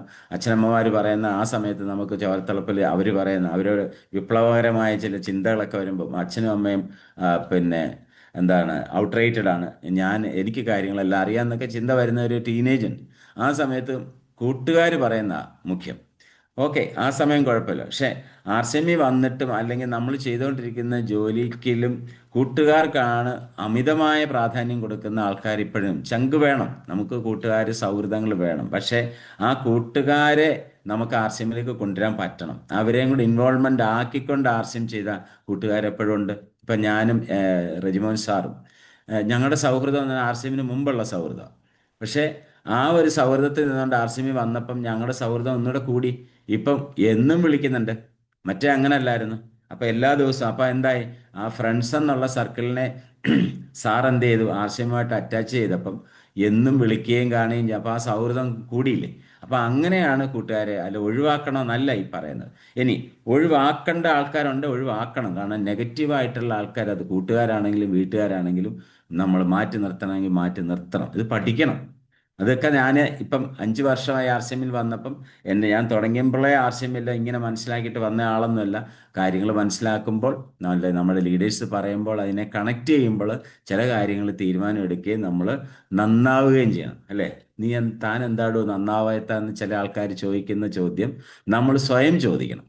അപ്പം ഇനി മൂന്നാമത്തെ എഫ് എന്ന് പറയുന്നത് ഫെസ്റ്റിവൽസ്, ഉത്സവങ്ങൾ. ഇനി ഉത്സവങ്ങളുടെ ഒരു കാലമാണ്. ഫെസ്റ്റിവൽസ് എന്ന് ഉദ്ദേശിക്കുന്നത് നമ്മുടെ ക്ഷേത്രത്തിലെ ഉത്സവവും പള്ളിപ്പെരുന്നാളും മാത്രമൊന്നുമല്ല ഉദ്ദേശിച്ചത്. പല ഫെസ്റ്റിവൽസും വരും. ഈ ഫെസ്റ്റിവൽസ് എല്ലാം പോയി പങ്കെടുക്കേണ്ട ആവശ്യമുണ്ടോ എന്ന് നമ്മൾ ചിന്തിക്കും. ഫെസ്റ്റിവലിൻ്റെ പേര് പറഞ്ഞിട്ട് ആർ സി എമ്മിൻ്റെ മീറ്റിംഗ് വരാത്ത ആൾക്കാരുണ്ട്. എനിക്കറിയാം, ഒരുപാട് ആൾക്കാരുണ്ട്. എൻ്റെ ടീമിൽ തന്നെ ഉണ്ട്. ആരാണെന്ന് ഞാൻ പേരൊന്നും പറയത്തില്ല. അവിടെ അപ്പോഴും വിചാരിക്കും, സാർ എന്നെ തന്നെ ഉദ്ദേശിച്ചാൽ മതി. ഒരിക്കലുമല്ല, ഇതൊരു പ്രപഞ്ച സത്യമാണ്. നമ്മൾ ഉത്സവം കൂടുക. പണ്ടൊക്കെ എൻ്റെ അച്ഛൻ പറയായിരുന്നു, എവിടെ ചെണ്ടപ്പുറത്ത് കോല് വീഴുന്ന അവിടെ പൊക്കോണം എന്നൊക്കെ പറഞ്ഞ് വഴക്ക് പറഞ്ഞിട്ടുണ്ട്. അപ്പം അങ്ങനെ ഒരു കാലഘട്ടം ഉണ്ടായിരുന്നു. പക്ഷേ അത് യുവാവായിരുന്ന സമയത്തോ അല്ലെങ്കിൽ ടീനേജിലോ നമുക്ക് ഉത്തരവാദിത്തങ്ങളൊന്നും ഇല്ലാത്തപ്പോൾ. പക്ഷേ ഉത്തരവാദിത്തം വന്നു കഴിഞ്ഞാൽ നമുക്ക് പോകേണ്ട സ്ഥലത്ത് പോകണം, ക്ഷേത്രത്തിൽ പോകണം, പള്ളിയിൽ പോകണം, ഒക്കെ പോകണം. പക്ഷേ അതിന് വേണ്ടി ആ ഒരു ഉത്സവ സമയത്ത് നമ്മൾ പ്രധാനപ്പെട്ട കാര്യം കളഞ്ഞിട്ട് പോകാൻ പാടില്ല. ഇപ്പം നമ്മുടെ കുട്ടിക്ക്, മകൾക്കോ ഒരു പരീക്ഷ ഉണ്ടെങ്കിൽ നമ്മൾ ഒരിക്കലും ആ പരീക്ഷ കളഞ്ഞിട്ട് ഒരു ഫെസ്റ്റിവൽ കൂടാൻ പോവും. അല്ലെ നമ്മുടെ ഏറ്റവും പരമപ്രധാനമായ ചില കാര്യങ്ങൾ, ഓഫീസിൽ അവധി കിട്ടത്തില്ല, നമ്മൾ ഉത്സവത്തിന് പോകത്തില്ല. പക്ഷേ ആർ സി എമ്മിൽ പ്രവർത്തിച്ച് കഴിയുമ്പോൾ ഈ ഫെസ്റ്റിവലും എല്ലാം പങ്കെടുക്കാൻ നമ്മൾ ആർ സി എമ്മിനെ അങ്ങോട്ട് ഒഴിവാക്കും. അപ്പം ഫോക്കസ് വരുന്നില്ല, പ്രയോറിറ്റി കൊടുക്കുന്നില്ല. നമ്മൾ പ്രയോറിറ്റി കൊടുത്താൽ ആർ സി എമ്മും ചെയ്യും. അപ്പോൾ എന്ത് ചെയ്യണം? നമ്മൾ ഫെസ്റ്റിവൽ എന്നുള്ള ആശയത്തേക്ക് വരുമ്പോൾ നമ്മൾ എന്ത് ചെയ്യണം? ആർ സി എമ്മിൽ ഫെസ്റ്റിവൽ ഉണ്ട്, ഇഷ്ടം പോലെ ഉണ്ട്. അപ്പം നമുക്ക് ഫെസ്റ്റിവൽ കൂടാനായിട്ട് ഇവിടെ നമുക്ക് സാധിക്കുന്നുണ്ട്. അപ്പോൾ അങ്ങനെ നമ്മളെ മനസ്സിനെ, നമ്മളെ ക്ഷേത്രാചാരങ്ങളെയോ നമ്മുടെ മതാചാരങ്ങളെയോ മാറ്റി നിർത്തണമെന്നല്ല, തെറ്റിദ്ധരിക്കരുതാരും. ഇനി നാലാമത്തെ എഫ് എന്ന് പറയുന്നതാണ് ഫുഡ്. അദ്ദേഹം പറഞ്ഞു, ഞാനോർത്ത് അപ്പം ഈ ഫുഡിന് എന്താണ് സാറ് പറയുന്നത്? അപ്പം ഫുഡ് എന്ന് പറഞ്ഞാൽ സാറ് പറയാണ്, അതായത് ഒരു വ്യക്തിക്ക് അയാളുടെ വീട്ടിൽ നിന്ന് കഴിച്ചാലേ തൃപ്തിയുള്ളതെന്നുണ്ട്. രാവിലെ ഫുഡ് വീട്ടിൽ നിന്ന് കഴിക്കാം, ഓക്കെയാണ്. ഉച്ചയ്ക്കും വീട്ടിൽ വന്നാണ് ഞാൻ ഫുഡ് കഴിക്കണമെന്നുണ്ടെങ്കിൽ ആർസ്യം പ്രവർത്തനം നടക്കില്ല. കാരണം രാവിലെ നമ്മളൊരു വർക്കിന് ഇറങ്ങിപ്പോയി ഒരു പ്രദേശത്തേക്ക് പോവുകയാണെങ്കിൽ തിരിച്ച് ഉച്ചയ്ക്ക് വീണ്ടും ആ വർക്ക് ബ്രേക്ക് ആവും. ഇനി വൈകിട്ട് ഞാൻ അത്താഴം കഴിക്കുന്ന സമയത്ത് തന്നെ വീട്ടിലെത്തണം. നമുക്ക് ആർ സി എമ്മിൽ ഒരു 4-5 വർഷം ചിലപ്പം നമ്മൾ വീടും കൂടും ഒക്കെ കുറച്ചൊന്ന് മാറ്റി വെച്ച് പ്രവർത്തിച്ചാലേ ഇത് വിജയിക്കത്തുള്ളൂ. കാരണം എന്താണ്, ഇത് ലൈഫ് ലോങ് ആണ്, പാസീവ് ഇൻകം കിട്ടേണ്ടതാണ്. നമ്മളൊരു ഫലവൃക്ഷം കുഴിച്ചു വെച്ചാൽ അതിനെ ആടും പശുവും തിന്നാതെ അതിനെ മനുഷ്യന്മാർ ഉപദ്രവിക്കുക. ഫലവൃക്ഷത്തെ നമ്മൾ വെള്ളവും വളവും കൊടുത്ത് അതിനെ വളർത്തിക്കൊണ്ട് വന്ന് ഒരു വലിയ വൃക്ഷമാകുമ്പോഴാണ്, ഒരു പ്ലാവ് വെച്ചാൽ ആ പ്ലാവ് കായ്ച്ചു വരണമെങ്കിൽ ആ സമയം വരെ നമ്മൾ അതിനെ പരിപാലിക്കണം. അപ്പോൾ തോന്നിവണ്ണം വെച്ചിട്ട് നമ്മൾ പോയാൽ അവിടെ കാടും പള്ളയൊക്കെ കയറിയിട്ട് അത് വളർന്നിട്ട് ആ ഫലവൃക്ഷത്തെ ഇല്ലാതാക്കും. അതുപോലെ തന്നെയാണ് നമ്മുടെ ചുറ്റും വരുന്ന ഈ 4 എഫുകൾ. അപ്പം നമ്മൾ വീട്ടിൽ വന്ന് ഫുഡ് കഴിക്കാൻ വേണ്ട, നമ്മുടെ ആർസിമെൻ്റ് ഉൽപ്പന്നങ്ങൾ ഉപയോഗിച്ചുള്ള ഫുഡും കൊണ്ടങ്ങ് പോകണം, വർക്കിന് പോകണം. അപ്പം അങ്ങനെ ചില ത്യാഗങ്ങൾ എടുക്കേണ്ടി വരും. അപ്പം ഈ 4 എഫുകളെ നമുക്ക് എങ്ങനെ കൺട്രോൾ ചെയ്യാൻ പറ്റും? ഒഴിവാക്കാൻ പറ്റില്ല, ഒന്നും ഒഴിവാക്കണമെന്നല്ല. അങ്ങനെ അതിനെ നിയന്ത്രിച്ചുകൊണ്ട് പ്രവർത്തിക്കാൻ തയ്യാറായ മാത്രമേ ഒരു 3-4-5 വർഷം നമ്മൾ കൊടുക്കുന്ന ഒരു ഡെഡിക്കേഷനോട് കൂടി ഒരു പ്രവർത്തനം വരത്തുള്ളൂ. അപ്പോൾ അങ്ങനെ ഒരു മാറ്റത്തിന് നമ്മൾ ഓരോരുത്തരും തയ്യാറാവണം. അപ്പം ഫാമിലിയെ കൂടെ നിർത്തിക്കൊണ്ട് ചെയ്താൽ ആദ്യത്തെ എഫിന് പരിഹാരമായി. രണ്ടാമത്തെ എഫ് ഫ്രണ്ട്സാണ്. അവരെ നമുക്ക് ആർസിഎമ്മിനെ ഉള്ളിലേക്ക് കൊണ്ടുവന്നു കഴിഞ്ഞാൽ രണ്ടാമത്തെ എഫിൻ്റെ തടസ്സം ഉണ്ടാകത്തില്ല. ഫെസ്റ്റിവൽ എന്ന് പറയുന്നത് നമുക്ക് പൂർണ്ണമായിട്ട് ഒഴിവാക്കില്ല. ഫെസ്റ്റിവൽ സ്ഥലത്ത് പോയാൽ പോലും ആർസ്യം പറയാൻ സാധിച്ചാൽ ആ ഫെസ്റ്റിവലിനെ നമുക്ക് ഗുണകരമാക്കാൻ പറ്റണം. അല്ലെ അവിടെ ഒരു ഒരു ഉത്സവ പെരുന്നാൾ നടക്കുന്ന നമ്മൾ സ്റ്റാളെങ്കിലും കൊണ്ടിടാൻ സാധിച്ചാൽ അതും ആർസ്യമാണ്. അപ്പം ഫെസ്റ്റിവലിനെ നമുക്ക് ഉപയോഗിക്കാം, നല്ല രീതിയിൽ ഉപയോഗിക്കാം. ഫുഡിനെ നല്ല രീതിയിൽ ഉപയോഗിക്കാം. ആർസ്യമിൽ എല്ലാ ഫുഡും ഉണ്ട്. ഇതൊക്കെ പാചകം ചെയ്ത് നമ്മൾ കൂടെ കൊണ്ടുപോയാൽ നമ്മുടെ ചിലവ് കുറയും, നല്ല ഭക്ഷണം കഴിക്കാൻ, വയറും പ്രശ്നം വരത്തില്ല. അപ്പോൾ ഈ 4 എഫിനെ പോസിറ്റീവായിട്ട് ഉപയോഗിക്കാൻ നമുക്ക് സാധിക്കണം എന്നുള്ളതാണ്. അപ്പം 6 മണിയായി, ഇനിയുള്ള അരമണിക്കൂറാണ്. ഇപ്പം വീട്ടിലെ ജോലിയൊക്കെ ചെയ്തുകൊണ്ട് ശ്രദ്ധിക്കുന്നവരുണ്ടാവും. നോട്ട് ചെയ്യാൻ പറ്റിയില്ലെങ്കിലും മനസ്സിലെങ്കിലും ഒന്ന് കുറിച്ചുക കുറച്ച് കാര്യങ്ങൾ. നമുക്കറിയാം, നമ്മുടെ രാജ്യം ഒരു സ്വാതന്ത്ര്യത്തിലേക്ക് വന്നത് നമുക്ക് 78 വർഷമായി ഇന്ത്യ സ്വാതന്ത്ര്യം നേടിയിട്ട്, വൈദേശിക ആ, ഇതിൽ നിന്നും നമ്മൾ മോചനം നേടിയിട്ട്. പക്ഷേ ഇന്ന് നമുക്ക് യഥാർത്ഥത്തിൽ സ്വാതന്ത്ര്യം കിട്ടിയിട്ടുണ്ടോ എന്ന് നമ്മൾ ചിന്തിക്കുക. രാഷ്ട്രീയ സ്വാതന്ത്ര്യമൊക്കെ ഒരുപക്ഷെ കിട്ടിയിട്ടുണ്ടാകും, പക്ഷേ യഥാർത്ഥത്തിൽ നമുക്ക് എന്ത് സ്വാതന്ത്ര്യമാണ് ഉള്ളതെന്നുള്ളത്. യഥാർത്ഥത്തിൽ നമുക്ക് കിട്ടിയ സ്വാതന്ത്ര്യത്തെ നമ്മൾ ദുർവിനിയോഗം ചെയ്ത് തോന്നുന്ന പോലെ കാര്യങ്ങൾ ചെയ്യുക എന്നുള്ളതിനാണോ ഒരു പക്ഷേങ്കിൽ സ്വാതന്ത്ര്യം കിട്ടിയിട്ടുള്ളതെന്ന് നമുക്ക് തോന്നിപ്പോ അല്ലേ? ഇഷ്ടം പോലെ നമുക്ക് ഇന്ത്യയിലെ ഏത് രാജ്യത്ത് ചെന്നാലും നമ്മുടെ വൃത്തിഹീനമായ സാഹചര്യങ്ങൾ കൈ കിട്ടുന്നതൊക്കെ വഴിയിൽ വലിച്ചെറിയാൻ സാധിക്കുക, തുപ്പുക, പിന്നെ വഴിയിൽ നിന്ന് മൂത്രമൊഴിക്കുക, കാർക്കിച്ച് തുപ്പുക, ഇങ്ങനെയുള്ള കുറേ സ്വാതന്ത്ര്യങ്ങൾക്ക് അപ്പുറത്ത് എന്ത് സ്വാതന്ത്ര്യമാണ് നമുക്ക് നേടാൻ സാധിച്ചത്? നമ്മുടെ രാഷ്ട്രീയ സ്വാതന്ത്ര്യത്തിന് കിട്ടി. രാഷ്ട്രീയം ഇപ്പോഴത്തെ രാഷ്ട്രീയ സ്ഥിതിയെക്കുറിച്ചൊന്നുമല്ല ഞാൻ പറയുന്നത്, പക്ഷേ അത് അവരൊക്കെ അവരുടെ കീശ വെപ്പിക്കുന്ന പ്രവർത്തനങ്ങളല്ലാതെ രാഷ്ട്രത്തിന് വേണ്ടിയിട്ട് ചെയ്യുന്ന ആൾക്കാരെ നമുക്ക് വളരെ ചുരുക്കമേ ഉള്ളൂ. പക്ഷേ യഥാർത്ഥത്തിൽ വേണ്ട സ്വാതന്ത്ര്യം എന്താണ്? ഒരു രാജ്യത്തെ ജനതയ്ക്ക് സ്വാതന്ത്ര്യം ഉണ്ടാകുക എന്ന് പറഞ്ഞാൽ അവരുടെ സാമ്പത്തികമായ സ്വാതന്ത്ര്യം ഉണ്ടാവണം, നമുക്ക് സമയ സ്വാതന്ത്ര്യം ഉണ്ടാവണം. ഒരു വ്യക്തിയെ എടുത്തു കഴിഞ്ഞാൽ അവന് ടൈം ഫ്രീഡം ഉണ്ടാവണം, അല്ലേ? സാമ്പത്തികമായ ഫിനാൻഷ്യൽ സെക്യൂരിറ്റി അല്ലെങ്കിൽ ഫിനാൻഷ്യൽ ഫ്രീഡം ഉണ്ടാകുമ്പോഴാണ് ഒരു രാജ്യം സ്വാതന്ത്ര്യം നേടിയെന്ന് നമുക്ക് പൂർണ്ണമായിട്ടും പറയാൻ സാധിക്കുള്ളൂ. അല്ലെങ്കിൽ പലതിലും നമ്മൾ അടിമപ്പെട്ട് കിടക്കുകയും രോഗത്താൽ ഭാരപ്പെട്ട് കിടക്കുന്നത്. രോഗത്തിൽ നിന്നൊരു സ്വാതന്ത്ര്യം ഉണ്ടോ? ആരോഗ്യകരമായ ഒരു സ്വാതന്ത്ര്യം നമുക്ക് കിട്ടിയിട്ടുണ്ട്. ഇതിനെല്ലാം ചിന്തിക്കാൻ പറ്റുന്ന ഒരു ഘട്ടത്തിലേക്ക് വന്ന ഒരു പക്ഷേ ആർസിമി വന്നതിന് ശേഷം, അല്ലെങ്കിൽ നമ്മളിങ്ങനെ ഓടുകയാണ്. കഴിഞ്ഞ ദിവസം സുരേന്ദ്രഭട്ട് സാറിൻ്റെ ഒരു മീറ്റിങ്ങിൽ പറഞ്ഞു, അതായത് good life is the enemy of great life എന്നാണ്. Good life is the enemy of great life. നല്ല ജീവിതം മഹത്തായ ജീവിതത്തിൻ്റെ ശത്രുവാന്ന് പറഞ്ഞു. അപ്പം ആദ്യം നമുക്ക് കേൾക്കുമ്പോൾ ഒരു തോന്നും അല്ലേ, നല്ല ജീവിതം എങ്ങനെയാ മഹത്തായ ജീവിതം? കറക്റ്റ് അല്ലേ? നമ്മളിപ്പം ജീവിച്ചുകൊണ്ടിരിക്കുന്ന സാഹചര്യത്തിൽ അത്യാവശ്യം നമുക്കൊരു എല്ലാ കാര്യങ്ങളുണ്ട്, ഒരു ജോലിയുണ്ട്, അല്ലെങ്കിൽ കാര്യങ്ങളെല്ലാം വളരെ കുറച്ചെങ്കിലും സ്മൂത്തായിട്ട് നടന്നു പോകുന്നു. ഒരു വാഹനമുണ്ട്, ഒന്നോ രണ്ടോ വാഹനം കാണും, ഫോൺ സൗകര്യം, കാര്യങ്ങളെല്ലാം ഇങ്ങനെ പോകുന്നു. ഞാൻ നന്നായിട്ട് ജീവിക്കുകയാണെന്ന് വിചാരിക്കുന്ന ആൾക്കാർക്ക് ഒരിക്കലും മഹത്തായ ജീവിതത്തിലേക്ക്, ആ നല്ല ജീവിതത്തിൽ നിന്ന് പോകണമെങ്കിൽ കഷ്ടപ്പാടുകളും ത്യാഗവും എടുക്കേണ്ടി വരും. അപ്പം നല്ല ജീവിതം കൊണ്ട് തൃപ്തിപ്പെട്ടിരിക്കുന്നവർക്ക് ഒരിക്കലും മഹത്തായ ജീവിതത്തിലേക്ക് പോകാൻ സാധിക്കില്ല. നല്ല ജീവിതത്തെ നമ്മൾ നമ്മുടെ ഇഷ്ടത്തോടെയാണ് കാണുന്നതെങ്കിൽ അത് നമ്മുടെ ഏറ്റവും വലിയ ശത്രുവാണ്, നമ്മളെ മഹത്തരമാക്കുന്നതിൽ ശത്രുവാണെന്നാണ് അദ്ദേഹം പ്രതിപാദിച്ചത്. അത് വളരെ കറക്റ്റാണ്. മഹാന്മാരെ നമ്മൾ ശ്രദ്ധിച്ചാൽ നമുക്ക് മനസ്സിലാവും. അവർ ഓരോരുത്തരെയും ലെജൻഡ് ആയിട്ടുള്ള ആൾക്കാരെ നമ്മളൊന്ന് ശ്രദ്ധിച്ചു നോക്കി. ഓരോ മേഖലയിലും ഇപ്പം ഏറ്റവും കൂടുതൽ മനുഷ്യരെ ആകർഷിക്കുന്ന മേഖലയാണ് സിനിമ, അല്ലെ? ഫിലിം മേഖല. അതിലെ ലെജൻസിനെ എല്ലാം നമ്മൾ ഇന്ത്യ മുഴുവൻ, അല്ലെ ലോകം മുഴുവൻ അറിയപ്പെടുന്ന ഒരു മഹാനടനാണ് അമിതാഭ് ബച്ചൻ എന്ന് പറഞ്ഞ ആൾ, അല്ലേ? ശരിക്കും അമിതാഭ് ബച്ചൻ എന്ന് പറഞ്ഞ ആളിനോട് നമ്മൾ പോയി ഒന്ന് ചോദിക്കുകയാണ്, നിങ്ങൾ എന്തിനൊക്കെയായിരുന്നു താങ്കൾ പ്രയോറിറ്റി എടുത്ത്? ഫാമിലിക്കാണോ, ഫ്രണ്ട്സിനാണോ, ഫെസ്റ്റിവലിനാണോ, ഫുഡിനായിരുന്നോ, മറ്റു കാര്യങ്ങൾ സോഷ്യൽ വർക്കിനായിരുന്നോ എന്ന് ചോദിച്ചാൽ അമിതാഭ് ബച്ചൻ എന്ന് പറഞ്ഞ ആൾ പറയുന്നത് ആക്ടിങ്, അല്ലേ? അയാളുടെ പ്രൊഫഷനിലാണ് അദ്ദേഹം ആദ്യം അയാൾ പ്രയോറിറ്റി കൊടുത്തത്. അയാൾ ഒരു ഉത്സവം ഉണ്ടെന്നും പറഞ്ഞിട്ട് അയാളുടെ അഭിനയ ജീവിതം കളഞ്ഞിട്ട് അയാൾ പോയിട്ടുണ്ടാകത്തില്ല. അപ്പം അതുപോലെ തന്നെ ലെജൻഡായിട്ടുള്ള, നമുക്കറിയാം, ക്രിക്കറ്റിൻ്റെ ഇതിഹാസം എന്ന് വിശേഷിപ്പിക്കുന്ന ഇന്ത്യക്കാരനായിട്ടുള്ള നമ്മൾ സച്ചിൻ ടെണ്ടുൽക്കർ.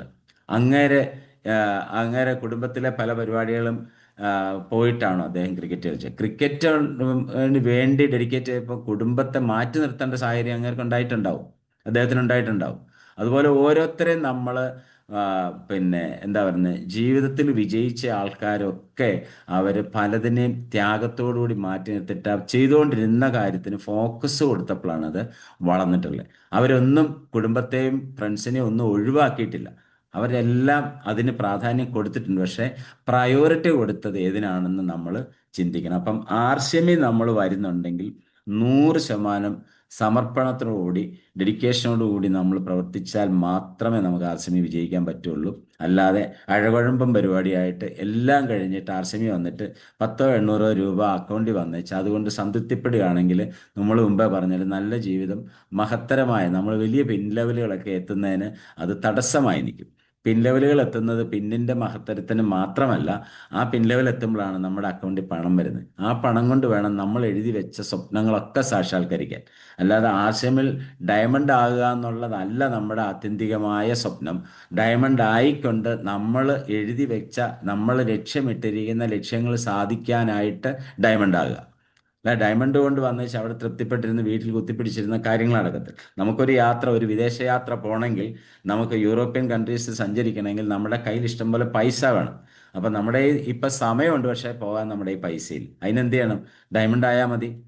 അപ്പം ഡയമണ്ട് ആയാലും ആ പൈസ കൊണ്ട് നമുക്ക് ലാവിഷായിട്ട് ഇപ്പോൾ പോകുന്നു. ഡയമണ്ടാണ് നമ്മൾ സുരേന്ദ്രഭട്ട് സാർ ഏതെല്ലാം രാജ്യത്ത് അദ്ദേഹം ഒരു വർഷത്തെ ഷെഡ്യൂൾ ചെയ്തിരിക്കുക. രാജ്യങ്ങൾ ഇഷ്ടംപോലെ സഞ്ചരിക്കുകയാണ് അദ്ദേഹം. പക്ഷേ അദ്ദേഹം വന്ന സമയത്ത് 5 വർഷക്കാലം അദ്ദേഹം ഒരുപാട് കാര്യങ്ങൾ, ഫെസ്റ്റിവൽ മാറ്റിവെച്ചു, ഫാമിലിയെ മാറ്റിവെച്ചു, പിന്നെ നല്ല ഫുഡ് കഴിക്കാൻ പറ്റിയിട്ടില്ല. ആ, അങ്ങനെ എല്ലാം മാറ്റി വെച്ചിട്ട് അദ്ദേഹം ഡെഡിക്കേഷൻ കൊടുത്തപ്പോൾ ഇന്ന് അദ്ദേഹം ഇഷ്ടം പോലെ ഫാമിലിയായിട്ട് കറങ്ങുന്നു, ഇഷ്ടം പോലെ ഫ്രണ്ട്സുമായിട്ട് കറങ്ങുന്നു, ഇഷ്ടം പോലെ ഫുഡ് കഴിക്കുന്നു, എവിടുന്ന് വേണമെങ്കിലും കഴിക്കാം, വീട്ടിൽ വന്ന് വേണമെങ്കിലും കഴിക്കാം. അങ്ങനെ നമ്മൾ ആ രീതിയിൽ ഒരു ഡെഡിക്കേഷൻ കൊടുക്കാൻ നമുക്ക് സാധിച്ചിട്ടുണ്ടോ? ഇല്ലെങ്കിൽ ഇന്ന് മുതൽ അതിന് എഴുതി വെച്ചൊരു തീരുമാനം എടുക്കുക. വെറുതെ ആയിപ്പോയല്ലോ, ഒരു മോട്ടിവേഷൻ ഒന്നും അല്ല ഞാൻ ഈ പറഞ്ഞ, യാഥാർത്ഥ്യമാണ് ഞാൻ ഈ പറയുന്നത്. അപ്പോൾ ആ തരത്തിലേക്ക് നമുക്ക് മാറാനായിട്ട് നമുക്ക് സാധിക്കണം. അപ്പം നമ്മുടെ ഈ ഒരു അസമത്വം നിറഞ്ഞു നിൽക്കുന്ന സാമ്പത്തിക വ്യവസ്ഥ എടുത്താലും, ജാതി മതം ഇതിനെല്ലാം ഒരു അസമത്വം പൊക്കോണ്ടിരിക്കുകയാണ്.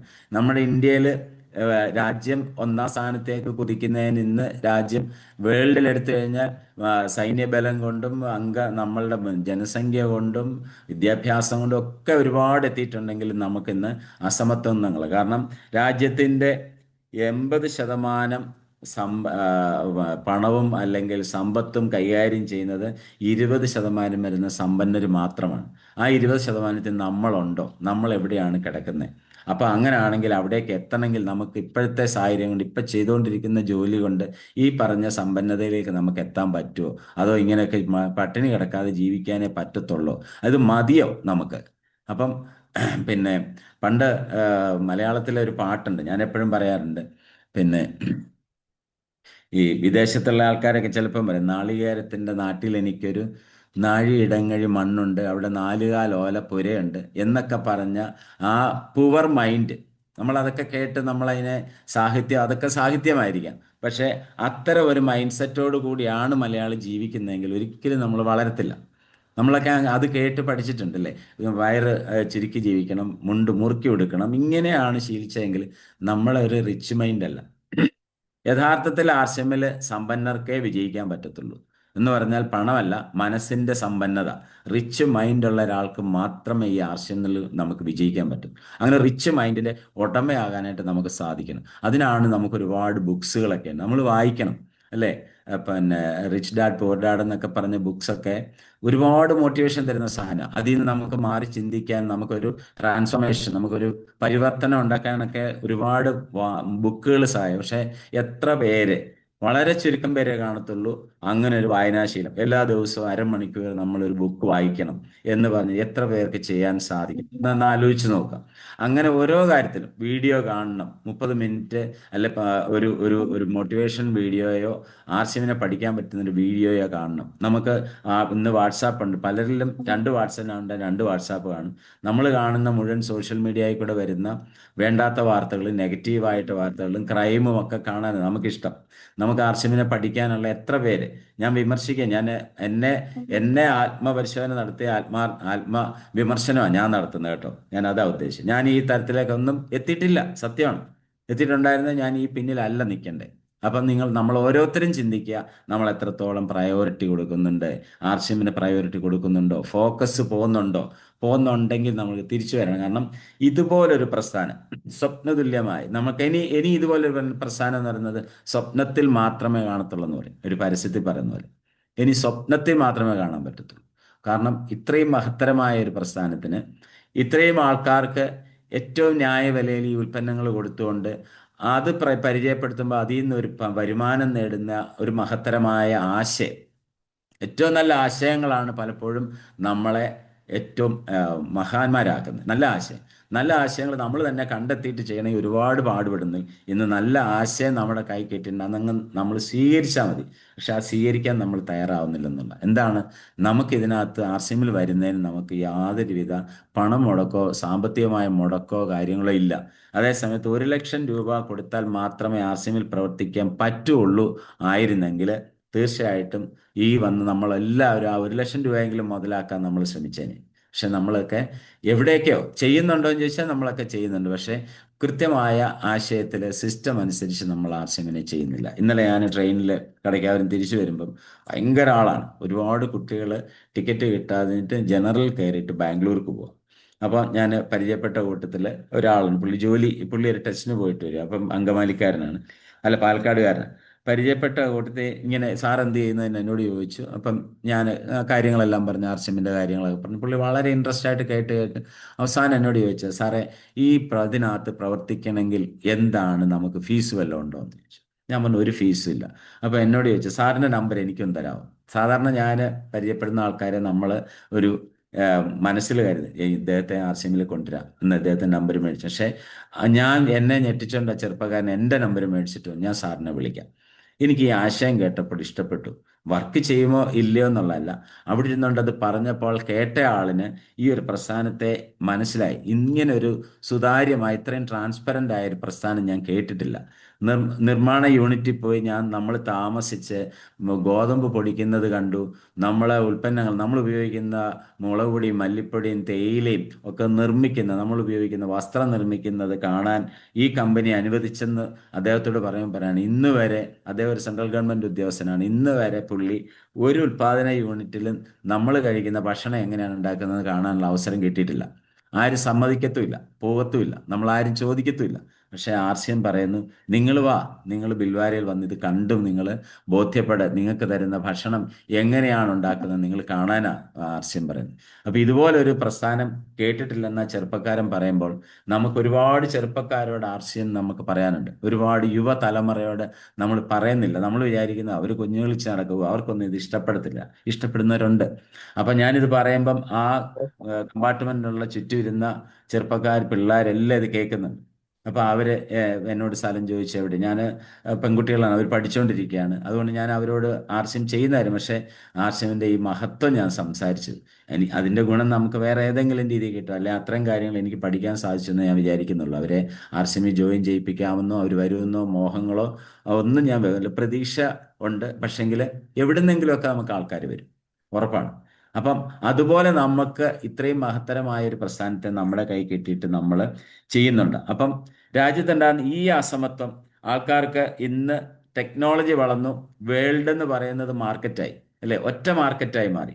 അവിടെ പിന്നെ ഉൽപ്പന്നങ്ങളുടെ പ്രളയമാണ്. ഇന്ന് എവിടെ ചെന്നാലും എന്ത് സാധനം കിട്ടാനും നമുക്ക് ഒരു പാടില്ല.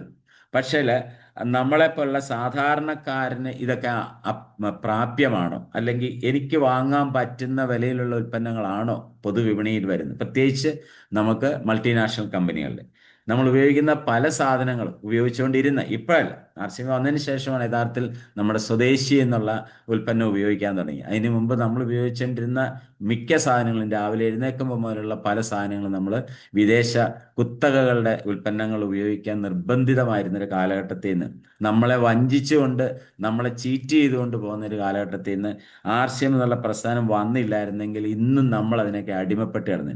അപ്പോൾ എവിടെയാണ് നമുക്ക് ഇന്ത്യക്ക് സ്വാതന്ത്ര്യം കിട്ടിയത്, അല്ലേ? നോക്കി, വൈദേശിക മേധാവിത്വത്തിൽ നിന്ന് സ്വാതന്ത്ര്യം കിട്ടിയെന്ന് അവകാശപ്പെടുമ്പം 78 വർഷം കഴിഞ്ഞ് നമ്മളെ ഇപ്പോഴും ഭരിക്കുന്നതൊക്കെ വൈദേശികർ തന്നെയാണ്.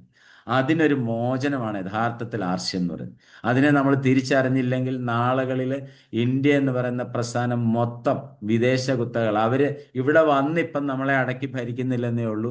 വിദേശികളാണ് ഇപ്പോഴും ആർസിഎമ്മിനെ, അല്ലെങ്കിൽ ഇന്ത്യയിലെ പിന്നെ സാമ്പത്തിക ഇതിനെ പിന്നെ അവരുടെ കൺട്രോൾ അവരുടെ കയ്യിലാണ്. അതിൽ നിന്ന് മോചനമാണ് സ്വദേശി ഉൽപ്പന്നങ്ങൾ ഉപയോഗം. മഹാത്മാഗാന്ധി പറഞ്ഞ ആ കാര്യങ്ങൾ 78 വർഷത്തിന് ശേഷം നമ്മളിപ്പോൾ അനുഭവിക്കുന്നുണ്ടല്ലോ, അത് ആർസിഎം 2000 ആർസിഎം തുടങ്ങിയോണ്ട് മാത്രമാണ്.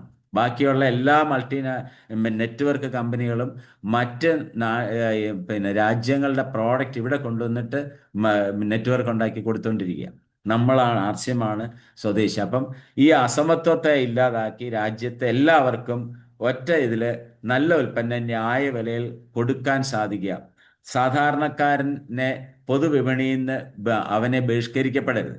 നമുക്കും പൊതുവിപണിയിൽ ഇറങ്ങി ലോകോത്തര സാധനങ്ങൾ വാങ്ങാനുള്ള അവകാശമുണ്ട് എന്ന് നമുക്ക് പറഞ്ഞു തരുന്ന ഒരു പ്രസ്ഥാനമാണ് ആർസിഎം എന്ന് പറയുന്നത്. നമ്മൾ ഉപയോഗിക്കുന്ന ഓരോ ഉൽപ്പന്നം നമ്മൾ മുളക് പൊടിയും മല്ലിപ്പൊടിയും ഉപ്പും ഒക്കെ ആയിട്ട് നിസ്സാരമായി കാണുന്നു. ഇത് അവിടെയും ഉണ്ട് എന്ന് നമ്മൾ പറയുമ്പോൾ നമ്മുടെ ഓരോ ചില്ലിക്കാശും വിദേശത്ത് അവിടുത്തെ ഫണ്ടായി മാറുന്നു. അവിടെ രാജ്യം പുരോഗമിക്കുമ്പോൾ അത് ഇന്ത്യ എന്നും വികസ്വര രാജ്യമായിട്ട് മാത്രം അറിയപ്പെടുന്നു. വികസിത രാജ്യം, വികസന രാജ്യം.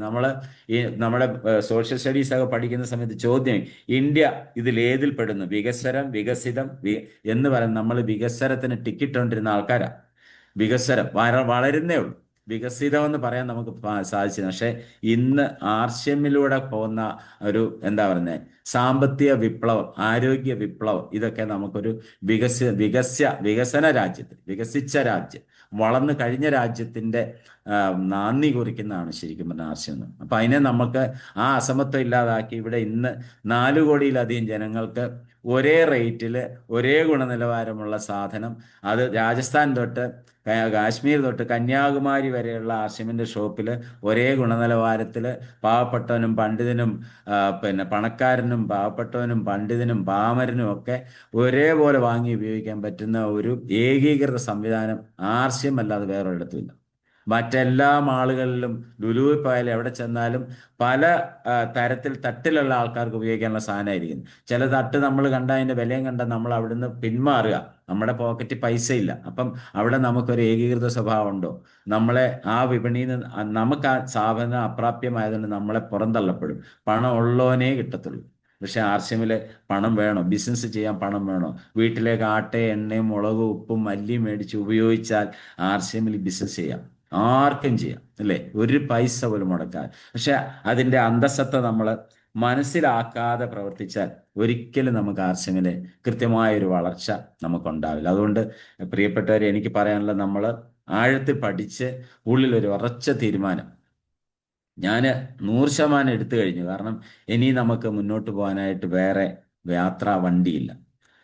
മൂർസാർ എപ്പോഴും പറഞ്ഞൊരു കാര്യമുണ്ട്. കഴിഞ്ഞ ദിവസവും മൂർസാർ പറഞ്ഞു, അതായത് ഒരു ഒരു ആറിൻ്റെ ഇക്കരെ നിന്നും അക്കരയ്ക്ക് അവിടെ ചെന്നാൽ എല്ലാവർക്കും വലിയ നിധികളൊക്കെ കിട്ടും. അപ്പോൾ ആൾക്കാർ ഇത് കേട്ട് പൊക്കോണ്ടിരിക്കുക. അപ്പോൾ അവിടെ ചെന്ന നന്മയാണ് അവിടെ ഉള്ളത്. ആ നന്മ അനുഭവിക്കാനായിട്ട് ഇവിടുന്ന് ആൾക്കാർ ഇതറിഞ്ഞ് പൊക്കോണ്ടിരിക്കുക. അപ്പോൾ ഒരു വള്ളം അവിടെ ഒരു ബോട്ട് സ്റ്റാർട്ടാക്കിയിട്ടുണ്ട്. അപ്പം ഒരാൾ ഓടി വന്നേച്ച് കയറി കയറി കഴിഞ്ഞപ്പോഴത്തേനും ഇത്രയും പേരൊക്കെ ഇരിക്കുന്നു. അതിന്റെ അക്കരെ എത്തുന്നിടം വരത്തേക്ക് ഇദ്ദേഹത്തിന് പേടിയാണ്. അദ്ദേഹം പറഞ്ഞു, ഈ വള്ളം എങ്ങാനും മുങ്ങിപ്പോവോ? ഇതെങ്ങനെ ആണ് ഈ വെള്ളത്തിൽ ഇങ്ങനെ പൊങ്ങിക്കിടക്കുന്നത്? ഇതൊന്നും മനസ്സിലാക്കി തരാതെ എങ്ങനെയാണ് യാത്ര തുടരുന്നതെന്ന് ചോദിച്ചപ്പോൾ കൂടെ ഇരുന്ന ആൾക്കാർ മുഴുവൻ പറഞ്ഞു, ഞങ്ങളെല്ലാം പോകുന്നത് അങ്ങോട്ടാണ്. ഇത്രയും പേര് പോയി ഈ ബോട്ടയിൽ ഇരിക്കുന്ന ഇത്രയും പേരും അങ്ങോട്ട് യാത്ര തിരിക്കാനുള്ള, നിങ്ങൾക്ക് വേണമെങ്കിൽ വിശ്വസിക്കാം. വേണമെങ്കിൽ ഇനി മുങ്ങിച്ചത്താൽ ഇത്രയും പേര് ഒന്നിച്ച് ചാവുമല്ലോ.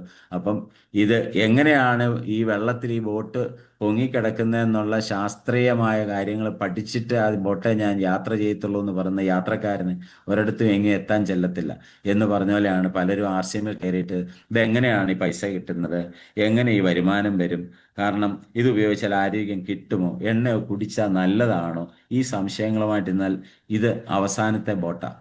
ഈ ബോട്ട് പോയി കഴിഞ്ഞാൽ നമ്മൾ ഇക്കരെ ഇങ്ങനെ നിൽക്കത്തേ ഉള്ളൂ, സൗഭാഗ്യങ്ങളൊന്നും കിട്ടത്തില്ല. കാരണം സൗഭാഗ്യം മേടിച്ച കേരളത്തിലുള്ള മൂർച്ച സാറിന് 10 ലക്ഷം രൂപ കിട്ടുന്ന അദ്ദേഹം അക്കൗണ്ട് കാണിക്കുന്നു, ബിൻസാറ് കാണിക്കുന്നു, ബാബു സാറ് കാണിക്കുന്നു. പാസീവ് ഇൻകം കിട്ടുമെന്ന് പറഞ്ഞപ്പോൾ എത്രയോ ആൾക്കാർ ആർസിഎമ്മിൽ, ഇപ്പം നമുക്ക് അറിയാവുന്ന നമ്മുടെ പ്രിയപ്പെട്ട ആദരണീയനായ നമ്മുടെ ജോസാർ ഈ ലോകത്തുനിന്ന് വിട പറഞ്ഞപ്പോൾ അദ്ദേഹത്തിന് കൊടുത്തുകൊണ്ടിരുന്ന പൈസ കമ്പനി അദ്ദേഹത്തിന്റെ മകന്റെ പേരിൽ കൊടുക്കുന്നു. അത് പാസീവ് ഇൻകം. നമുക്ക് കണ്ണിൽ കണ്ട് വിശ്വസിക്കാനുള്ള ഹംസ സാറിന്റെ ഇതെല്ലാം നമുക്ക് കണ്ണിൽ കണ്ട് വിശ്വസിക്കാം. പക്ഷെ എന്നാലും നമ്മൾ ഇപ്പോഴും പാസീവ് ഇൻകം കിട്ടുമോ? നമ്മൾ അപ്പോൾ ഒന്നും ചെയ്യാതിരുന്നാലും കിട്ടും. ആൾക്കാരുടെ വിചാരം മനസ്സിലേക്ക് ആദ്യം വരുന്ന ഒന്നും ചെയ്യാതിരുന്നാൽ കിട്ടുമോ? അപ്പം ചെയ്യാതിരുന്നാൽ അല്ല കിട്ടുന്നത്, ചെയ്യാതിരിക്കുമ്പോഴും കിട്ടും എന്നാണ് പറയുന്നത്. മനസ്സിലാവുന്നില്ല. അപ്പൊ ആദ്യമേ വന്നിട്ട് ചെയ്യാതിരിക്കുക, ഒരാട്ട എണ്ണ മേടിച്ചുകൊണ്ട് ചെയ്യാതിരിക്കുക. അപ്പൊ ആ ഒരു മനോഭാവത്തിൽ നിന്ന് മാറി നമ്മൾ പഠിക്കുന്ന തരത്തിലേക്ക് മാറണമെങ്കിൽ ഇതുപോലെയുള്ള മീറ്റിങ്ങുകൾ അറ്റൻഡ് ചെയ്യണം. പിന്നെ നമുക്ക് ഈ ഒരു ബിസിനസിന്റെ സവിശേഷത എല്ലാവരും പറയാറുണ്ട്. കഴിഞ്ഞ 25 വർഷം കൊണ്ട് ഇതിന്റെ സവിശേഷതകൾ പറഞ്ഞാണ് പോയിക്കൊണ്ടിരിക്കുന്നത്. യഥാർത്ഥത്തിൽ നമുക്ക് കമ്പനി ഉപഭോക്താവായിട്ട് നേരിട്ടുള്ള ബന്ധമാണ്. നമ്മളെ ട്രഡീഷണൽ മാർക്കറ്റിങ്ങുമായിട്ടുള്ള വ്യത്യാസം അതാ. ഈ സവിശേഷത ആർസിഎമ്മിലുള്ളതുകൊണ്ട് എന്താണ്, ഇതിനകത്ത് മായം വരത്തില്ല. പക്ഷെങ്കിൽ ചില ആൾക്കാർക്ക് ഇപ്പോഴും ആർസിഎമ്മിൽ എങ്ങനെ മായം വരത്തില്ല, നിങ്ങൾക്ക് എന്നാ ഉറപ്പ് എന്ന് ചോദിക്കുന്ന ആൾക്കാരോട് നമുക്ക് എന്ത് പറയാൻ പറ്റും? അതിനാണ് രാവിലെ നമ്മൾ തുടക്കത്തിൽ കണ്ട വീഡിയോ. നീ വിശ്വസിച്ചിട്ട് ആർസിഎമ്മിൽ വാ, അപ്പം നിനക്കത് മനസ്സിലാവും. പക്ഷേ അവനത് വിശ്വസിക്കാതെ ഇത് ഉപയോഗിച്ചിട്ട് എനിക്ക് ഈ ആരോഗ്യം കിട്ടുമെന്ന് അറിഞ്ഞിട്ട് ഞാൻ വിശ്വസിക്കാമെന്ന് പറയുന്നവരുടെ പുറകെ നമ്മൾ പോയിട്ട് ഒരു കാര്യമില്ല. നമ്മൾ അത്തരം ആൾക്കാരുടെ പുറകെ നമ്മൾ സമയം കളയാൻ പാടില്ലെന്നുള്ളതാണ്. മറ്റൊരു പ്രധാനപ്പെട്ട ഇത് നമുക്ക് അറിയാം, പരമ്പരാഗത ബിസിനസ്സിന് മുഴുവൻ പരസ്യമാണ്. പരസ്യത്തിലൂടെയാണ് നമുക്ക് നമ്മുടെ ആരോഗ്യം കളയുമെന്ന് അറിയുന്ന പല പ്രോഡക്റ്റിനും ഇന്ന് പരസ്യം കണ്ടിട്ട് ആൾക്കാർ വീണ്ടും പോയി മേടിക്കുന്നു, അല്ലേ? നമ്മൾ കഴിക്കും പല സോഫ്റ്റ് ഡ്രിങ്ക്സുകൾ നമ്മുടെ ശരീരത്തെ കാർന്നു തിന്നുമെന്ന് അറിഞ്ഞിട്ടും അതിൻ്റെ പരസ്യം കേട്ടിട്ടാണ് നമ്മളിപ്പോഴും ആൾക്കാർ, പിള്ളേർ സെറ്റൊക്കെ ഓരോ കടയിൽ പോയിട്ട് ഈ ഫ്രിഡ്ജിനകത്ത് പോയിട്ട് ഇത് എടുക്കുന്ന കാണുമ്പോൾ സത്യം പറഞ്ഞാൽ അങ്ങ് അന്ന് പോയി പറഞ്ഞാലോ എന്നുണ്ട്. കാരണം ഈ സോഫ്റ്റ് ഡ്രിങ്ക്സും മേടിച്ച് അവിടെ ഇരിക്കുന്ന ബർഗറും മേടിച്ച് കെമിക്കലുള്ള മുഴുവൻ സാധനം മേടിച്ചുകൊണ്ട് വൈകിട്ട് ആഘോഷിക്കാൻ പോകുന്നതാണ് പല ചെറുപ്പക്കാർ. അവരുടെയൊക്കെ ജീവിതം എവിടെ പോയി നമുക്ക് മുന്നോട്ട്. അപ്പം അതേ സമയത്ത് ആർസിഎമ്മിൽ നമുക്ക് എന്താണ്, നേരിട്ട് ഉൽപാദകനിൽ നിന്നും ഉപഭോക്താവിലേക്ക് കിട്ടുമ്പോൾ ഇതിനകത്ത് മായമില്ല എന്നുള്ള 100% നമുക്ക് വിശ്വസിക്കാം. മായം കലർന്നൊരു ഉൽപ്പന്നം കൊണ്ട് 25 വർഷം നിൽക്കാൻ പറ്റില്ല, ആർസിഎമ്മിന് നിൽക്കാൻ പറ്റത്തില്ല. അപ്പൊ ആർസിഎമ്മിനെ നമുക്ക് പൂർണ്ണമായും പക്ഷെ ആ വിശ്വസനീയ രീതി പറഞ്ഞ എന്ത് ചെയ്യണമെന്നറിയോ? ആദ്യം നമ്മൾ 100% ഉപയോഗിക്കണം. ഇപ്പൊ ഞാനിപ്പോ ഇവിടെ ഇരിക്കുന്നു, ഈ ഷർട്ട് ഇത് ആർസിഎമ്മിന്റെ ഷർട്ടാ. ഇങ്ങനെ ആർസിഎമ്മിൽ ഷർട്ട് ഉണ്ടോ എന്ന് ആൾക്കാർ ചോദിക്കാറുണ്ട്. ഇത്രയും കളർഫുൾ, ഇത്രയും അടിപൊളി ഷർട്ട്. അപ്പം ഈ ഷർട്ട് ഇടാതെ ഞാൻ ആർസിഎമ്മിന്റെ തുണികൾ വാങ്ങി ഉപയോഗിക്കണമെന്ന് എൻ്റെ അസോസിയേറ്റുമാരോട് എനിക്ക് പറയാൻ പറ്റുമോ? അപ്പം നമ്മളൊരു വർക്കിന് പോകുമ്പോഴോ ആൾക്കാരെ കാണാൻ പോകുമ്പോഴോ ആർസിഎമ്മിന്റെ വസ്ത്രം ധരിച്ച് തന്നെ പോകണം. അപ്പം ആദ്യം നമ്മളിൽ ആ മാറ്റം ഉണ്ടാവണം. അപ്പം അതാണ് ആ സവിശേഷത ഉൾക്കൊള്ളാൻ പറ്റണം. ആർസിഎമ്മിന്റെ ഉൽപ്പന്നങ്ങളെ ഞാൻ ധരിക്കുകയുള്ളൂ, ഞാൻ കഴിക്കുകയുള്ളൂ, ഞാൻ ഉപയോഗിക്കുകയുള്ളൂ എന്നുള്ള തീരുമാനം ഉണ്ടാകണം. പിന്നെ ഇതിനകത്ത് ഒരു കുത്തകയ്ക്കും ഇതിനകത്ത് സ്ഥാനമില്ല. ആർസിഎമ്മിന്റെ ഏറ്റവും വലിയ സവിശേഷത ആലോചിച്ച് നോക്കി. ഇപ്പം ട്രഡീഷണൽ മാർക്കറ്റിങ്ങിൽ ഇപ്പം ഇപ്പം മല്ലപ്പള്ളി കഴിഞ്ഞ മാസം വലിയൊരു കട വന്നു, വലിയൊരു ഷോപ്പ്. അപ്പോൾ എന്താ, പല കടകളിൽ നിന്നുള്ള ആൾക്കാർ അവിടേക്ക് പോയി സാധനങ്ങൾ മേടിക്കും. അപ്പോൾ ഒരു കുത്തക പോലെ ആ ഒരു വലിയ മാള് മാറിക്കഴിഞ്ഞപ്പം മല്ലപ്പള്ളിയിലെ ചെറുകിടക്കാരെ മുഴുവൻ ആ കച്ചവടം ബാധിച്ചിട്ടുണ്ട്. എനിക്കറിയാം, പലരും ഇവിടെ വന്നാണ് ഇപ്പം പച്ചക്കറി ഉൾപ്പെടെ എല്ലാം മേടിച്ചത്. ഭയങ്കര ഷോപ്പിംഗ് ആണ് അവിടെ നടന്നുകൊണ്ടിരിക്കുന്നത്. അപ്പോൾ എന്തായി, പരിസരത്തുള്ള പല അതിൻ്റെ ഓപ്പോസിറ്റ് നല്ല രീതിയിൽ കച്ചവടം, റോഡ് സൈഡ് റോഡ് വെണ്ടർ അവിടെ പച്ചക്കറി ഓട്ടോയിലിട്ട് കച്ചവടം ചെയ്തിരുന്ന 3-4 കച്ചവടക്കാർ അവിടെ ചൊറിയും കുത്തിയിരിക്കുക. സത്യം പറയും, അവർ എന്തോരം കച്ചവടം ഉണ്ടായിരുന്നു. അവരെ പച്ചക്കറികളിട്ട് വിളിച്ചു വിറ്റ് അവിടെ 3 കിലോ 100 രൂപ എന്നൊക്കെ പറഞ്ഞ് എഴുതി വെച്ചുകൊണ്ടിരുന്ന ഒരു ചൊറിയും കുത്തിയിരിക്കാനാണ്. കാരണം അവൻ്റെ അതുപോലെ എത്രയോ ആൾക്കാർ. അപ്പോൾ ഒരു കുത്തക ആൾക്കാരോ കുത്തക കമ്പനിയോ വന്ന് ഒരു വിപണിയെ നശിപ്പിക്കുമ്പോൾ ആർസിഎമ്മിൽ ഓരോ മെമ്പറും ഇവിടെ സർവ്വസാധാരണ സ്വാതന്ത്ര്യത്തോടെ, ഇവിടെ ഒരു കുത്തകയുണ്ടോ നമ്മുടെ ഗ്രൂപ്പിൽ അല്ലെ ആർസിഎമ്മിൽ ഒരു അസോസിയേറ്റ് പേര് വന്നിട്ട് അയാൾ കുത്തകാവകാശം മുഴുവൻ എടുത്തിട്ട് അയാളുടെ പേരിൽ കട മുഴുവൻ തുടങ്ങുക, വേറെ ആർക്കും കൊടുക്കാതിരിക്കുക, ഇങ്ങനെയുള്ള ഒരു കാര്യമില്ല. ഒരു ഷോപ്പ് തുടങ്ങി അതിനെ പാര വെക്കുന്നതിൽ ആർക്കും ഷോപ്പിനെ തകർക്കുന്ന രീതിയിൽ തൊട്ടടുത്തുകൊണ്ട് ആർസിഎമ്മിന് ഷോപ്പ് തുടങ്ങുന്നുണ്ടോ? ആർസിഎമ്മിന്റെ നിയമം എന്താണ്? 3 കിലോമീറ്റർ ചുറ്റളവിലെ ഒരു ഷോപ്പ് അനുവദിക്കത്തുള്ളൂ. പക്ഷേ കഴിഞ്ഞ ദിവസം മുർസാർ പറഞ്ഞു ഇനി ആ ക്രൈറ്റീരിയ മാറും. കാരണം ആൾക്കാരുടെ പിന്നെ ഉപഭോക്തൃ സംസ്കാരം മാറിയ അനുസരിച്ച് എല്ലാ സാധനങ്ങളും ഇനി അവിടെ കൊണ്ട് വെച്ചില്ലെങ്കിൽ നമുക്ക് മറ്റ് സ്ഥലത്തു നിന്നുള്ള ആൾക്കാരെ കൺവേർട്ട് ചെയ്ത് കട മാറിയാൽ മതി എന്ന് നമ്മൾ പറയുമ്പോൾ അവർ ഈ കടയിൽ വരുമ്പോൾ എല്ലാം കൊടുക്കാൻ നമ്മൾ തയ്യാറാണ്. അല്ലാതെ കുറച്ച് ആട്ടയും എണ്ണയും മാത്രം വെച്ചിട്ട് ബാക്കിയൊന്നും വെക്കാതെ ആർസിഎമ്മിന്റെ ഷോപ്പാണ് എൻ്റെ പരിസരത്ത്, വേറെ ഒരു ആർസിഎം കട വരരുതെന്ന് പറഞ്ഞ നിർബന്ധത്തോടെ ഇരുന്നാൽ നമ്മൾ വളരത്തില്ല. അപ്പോൾ അങ്ങനെയുള്ള സാഹചര്യത്തിൽ എന്ത് ചെയ്യും? ആർസിഎം വേറെ കട കൊടുക്കും, കമ്പനി വേറെ കട അനുവദിക്കും. കാരണം അതല്ലെങ്കിൽ കമ്പനിയുടെ നിലനിൽപ്പിനെ ബാധിക്കും അങ്ങനെയുള്ള ആൾക്കാർ. അപ്പോൾ കമ്പനിയുടെ വളർച്ചയെ ബാധിക്കുന്ന തരത്തിലുള്ള കാര്യങ്ങൾ നമ്മളിൽ നിന്നുണ്ടായാൽ അവിടെ നമ്മൾ തിരസ്കരിക്കപ്പെടും. അല്ലാതെ ഒരു കുത്തക എന്നുള്ള ഒരു സംവിധാനം ഒരിക്കലും ഇല്ല. അത് പ്രത്യേകിച്ച് ആർസിഎമ്മിൽ. മറ്റ് നെറ്റ്വർക്കിലൊക്കെ ഉണ്ടോ എന്നുള്ളത് എനിക്ക് അറിഞ്ഞുകൂടാ, നമ്മൾ കണ്ടിട്ടില്ല. അതുപോലെ ഇതിനകത്ത് ഒരു വ്യക്തിയുടെയും സമയപരിധി ഇന്ന സമയത്ത് വർക്ക് ചെയ്തിരിക്കണം എന്ന് ഒരാളോട് പോലും പറയുന്നില്ല. അപ്പം നമ്മുടെ സമയ സ്വാതന്ത്ര്യത്തെ നമ്മൾ നല്ല രീതിയിൽ വിനിയോഗിച്ചാൽ മതി. അതെങ്ങനെയാണ്? നമ്മളിപ്പോൾ ഒരു യാത്ര ചെയ്യുമ്പം നമുക്ക് ഇഷ്ടംപോലെ സമയമുണ്ട്. ആ സമയത്ത് നമ്മുടെ അടുത്തൊരാൾ കണ്ട് പരിചയപ്പെട്ട് കാര്യങ്ങൾ പറഞ്ഞിട്ട് ആർസിഎം എന്ന് പറയണം. അവിടെ നമ്മുടെ വർക്കായി. അപ്പം നമ്മുടെ സമയം സ്വാതന്ത്ര്യത്തോടെ സമയം കിട്ടുമ്പോഴും നമുക്ക് ആർസിഎം പ്രചരിപ്പിക്കാൻ സാധിക്കും എന്നുള്ളതാണ്. അതുപോലെ തന്നെ ഈ ഒരു ബിസിനസ്സിൽ എന്തെങ്കിലും കണക്ക് നമുക്ക് സൂക്ഷിക്കണം. കോടികളുടെ ബിസിനസ് ചെയ്യുന്ന മൂർത്തി സാറും ഗോപകുമാർ സാറും ബാബു സാറും ബിനു സാറും സുയി സാറും ഒക്കെ എന്തെങ്കിലും ഒരു കണക്ക് സൂക്ഷിച്ചു വെക്കേണ്ട ആവശ്യമുണ്ട്. മുഴുവൻ കൃത്യമായ കണക്കോടുകൂടി ആർസിഎം നമ്മളെ ഈ തരേണ്ട പൈസ കൃത്യമായിട്ട് തരും. നമ്മുടെ അക്കൗണ്ടിൽ എല്ലാ കാര്യങ്ങളും കാൽക്കുലേറ്റ് ചെയ്ത് നമ്മുടെ എ ലെഗിൽ എത്ര PV ഉണ്ട്, ബി ലെഗിൽ ഇതൊന്നും നമ്മൾ നോക്കണ്ട. അതൊന്നും അറിഞ്ഞില്ലെങ്കിലും പൈസ, പക്ഷെ പഠിച്ചിരിക്കണം. അറിഞ്ഞിരിക്കണം. കണക്കുകൾ എങ്ങനെയാണ് വരുന്നതെന്ന് അറിഞ്ഞാൽ മതി. കണക്ക് സൂക്ഷിക്കേണ്ട ആവശ്യമില്ല. അത് ഏറ്റവും വലിയ സവിശേഷതയല്ലേ. വേറെ ഏതെങ്കിലും ഒരു എന്തിന് നമ്മൾ പിന്നെ ഇന്ന് ഏതെല്ലാം കാര്യങ്ങൾ നമ്മൾ വീട്ടിൽ പാല് മേടിക്കുന്നതിൻ്റെ കണക്ക് പോലും നമ്മൾ എന്ന് എഴുതിയിട്ടില്ലേ നമ്മൾ അറിയൂ. ഓർമ്മയില്ല അല്ലേ? പൈസ കൊടുക്കുമ്പോൾ അവർ പറയും 1 ലിറ്റർ 2 ലിറ്റർ കൂടുതൽ തന്നു, കുറവ് തന്നു. ഇതൊക്കെ ഇപ്പം തർക്കങ്ങളുണ്ട്. പക്ഷെ ഇവിടെ എന്തെങ്കിലും തർക്കമുണ്ടോ? എല്ലാം കൃത്യമാണ്, സുതാര്യമാണ്. അപ്പോൾ ആ സുതാര്യതയെ നമുക്ക് ഉൾക്കൊള്ളാൻ സാധിക്കണം. പിന്നെ ഓഫീസ് വേണ്ട, സ്റ്റാഫ് വേണ്ട, അപ്പോൾ മുതൽ മുടക്കില്ല എന്ന് പറയുന്നത് അതൊക്കെയാണ്. അല്ലാതെ നമ്മൾ സാധനം മേടിച്ചു വെക്കാതൊന്നും പരിപാടി നടക്കത്തില്ല. ഓഫീസ് സംവിധാനങ്ങൾ വേണ്ട, ഇലക്ട്രിസിറ്റി ചാർജ് ഉണ്ട്. വീട്ടിലെ സംവിധാനത്തിൽ ഇരുന്നുകൊണ്ട് നമുക്ക് ബിസിനസ് ചെയ്യാവുന്നതാണ് പറയാൻ. പിന്നെ മറ്റ് ചില പ്രത്യേകത എന്താണ്? നമുക്ക് ആർ സി എമ്മിലുള്ള ഉൽപ്പന്നങ്ങളെല്ലാം നിത്യോപയോഗ സാധനങ്ങളാണ്. അപ്പം നമുക്ക് എവിടെ വേണമെങ്കിലും ആരോടും പറയാം. കാരണം കഞ്ഞിയും കറിയും വെച്ച് കഴിക്കുന്ന എല്ലാവരോടും ആർ സി എം പറയാം. പിന്നെ അതുപോലെ തന്നെ നമുക്ക് ഈ ടെക്നിക്കൽ ആയിട്ടുള്ള പെർഫെക്ഷൻ നമുക്ക് തരുന്നു. സാങ്കേതികമായിട്ട് എന്തെല്ലാം കാര്യങ്ങൾ ഇപ്പം ഇന്നലെ റെജിമോൻ സാറ് മിഷൻ ഗ്രൂപ്പിൽ കുറേ പോസ്റ്റുകൾ ഇട്ടു. എന്ത് പെർഫെക്ഷനോട് കൂടിയാണ് നമ്മുടെ പ്രോഡക്റ്റുകളെ AI വെച്ചിട്ടുള്ള പോസ്റ്റുകൾ വരുന്നു. അപ്പോൾ ആ ടെക്നോളജിയൊക്കെ നമുക്ക് ഉപയോഗിക്കാൻ ഈസി ആയിട്ട് നമുക്കെടുത്താൽ അത് പോസ്റ്റ് ചെയ്താൽ മതി.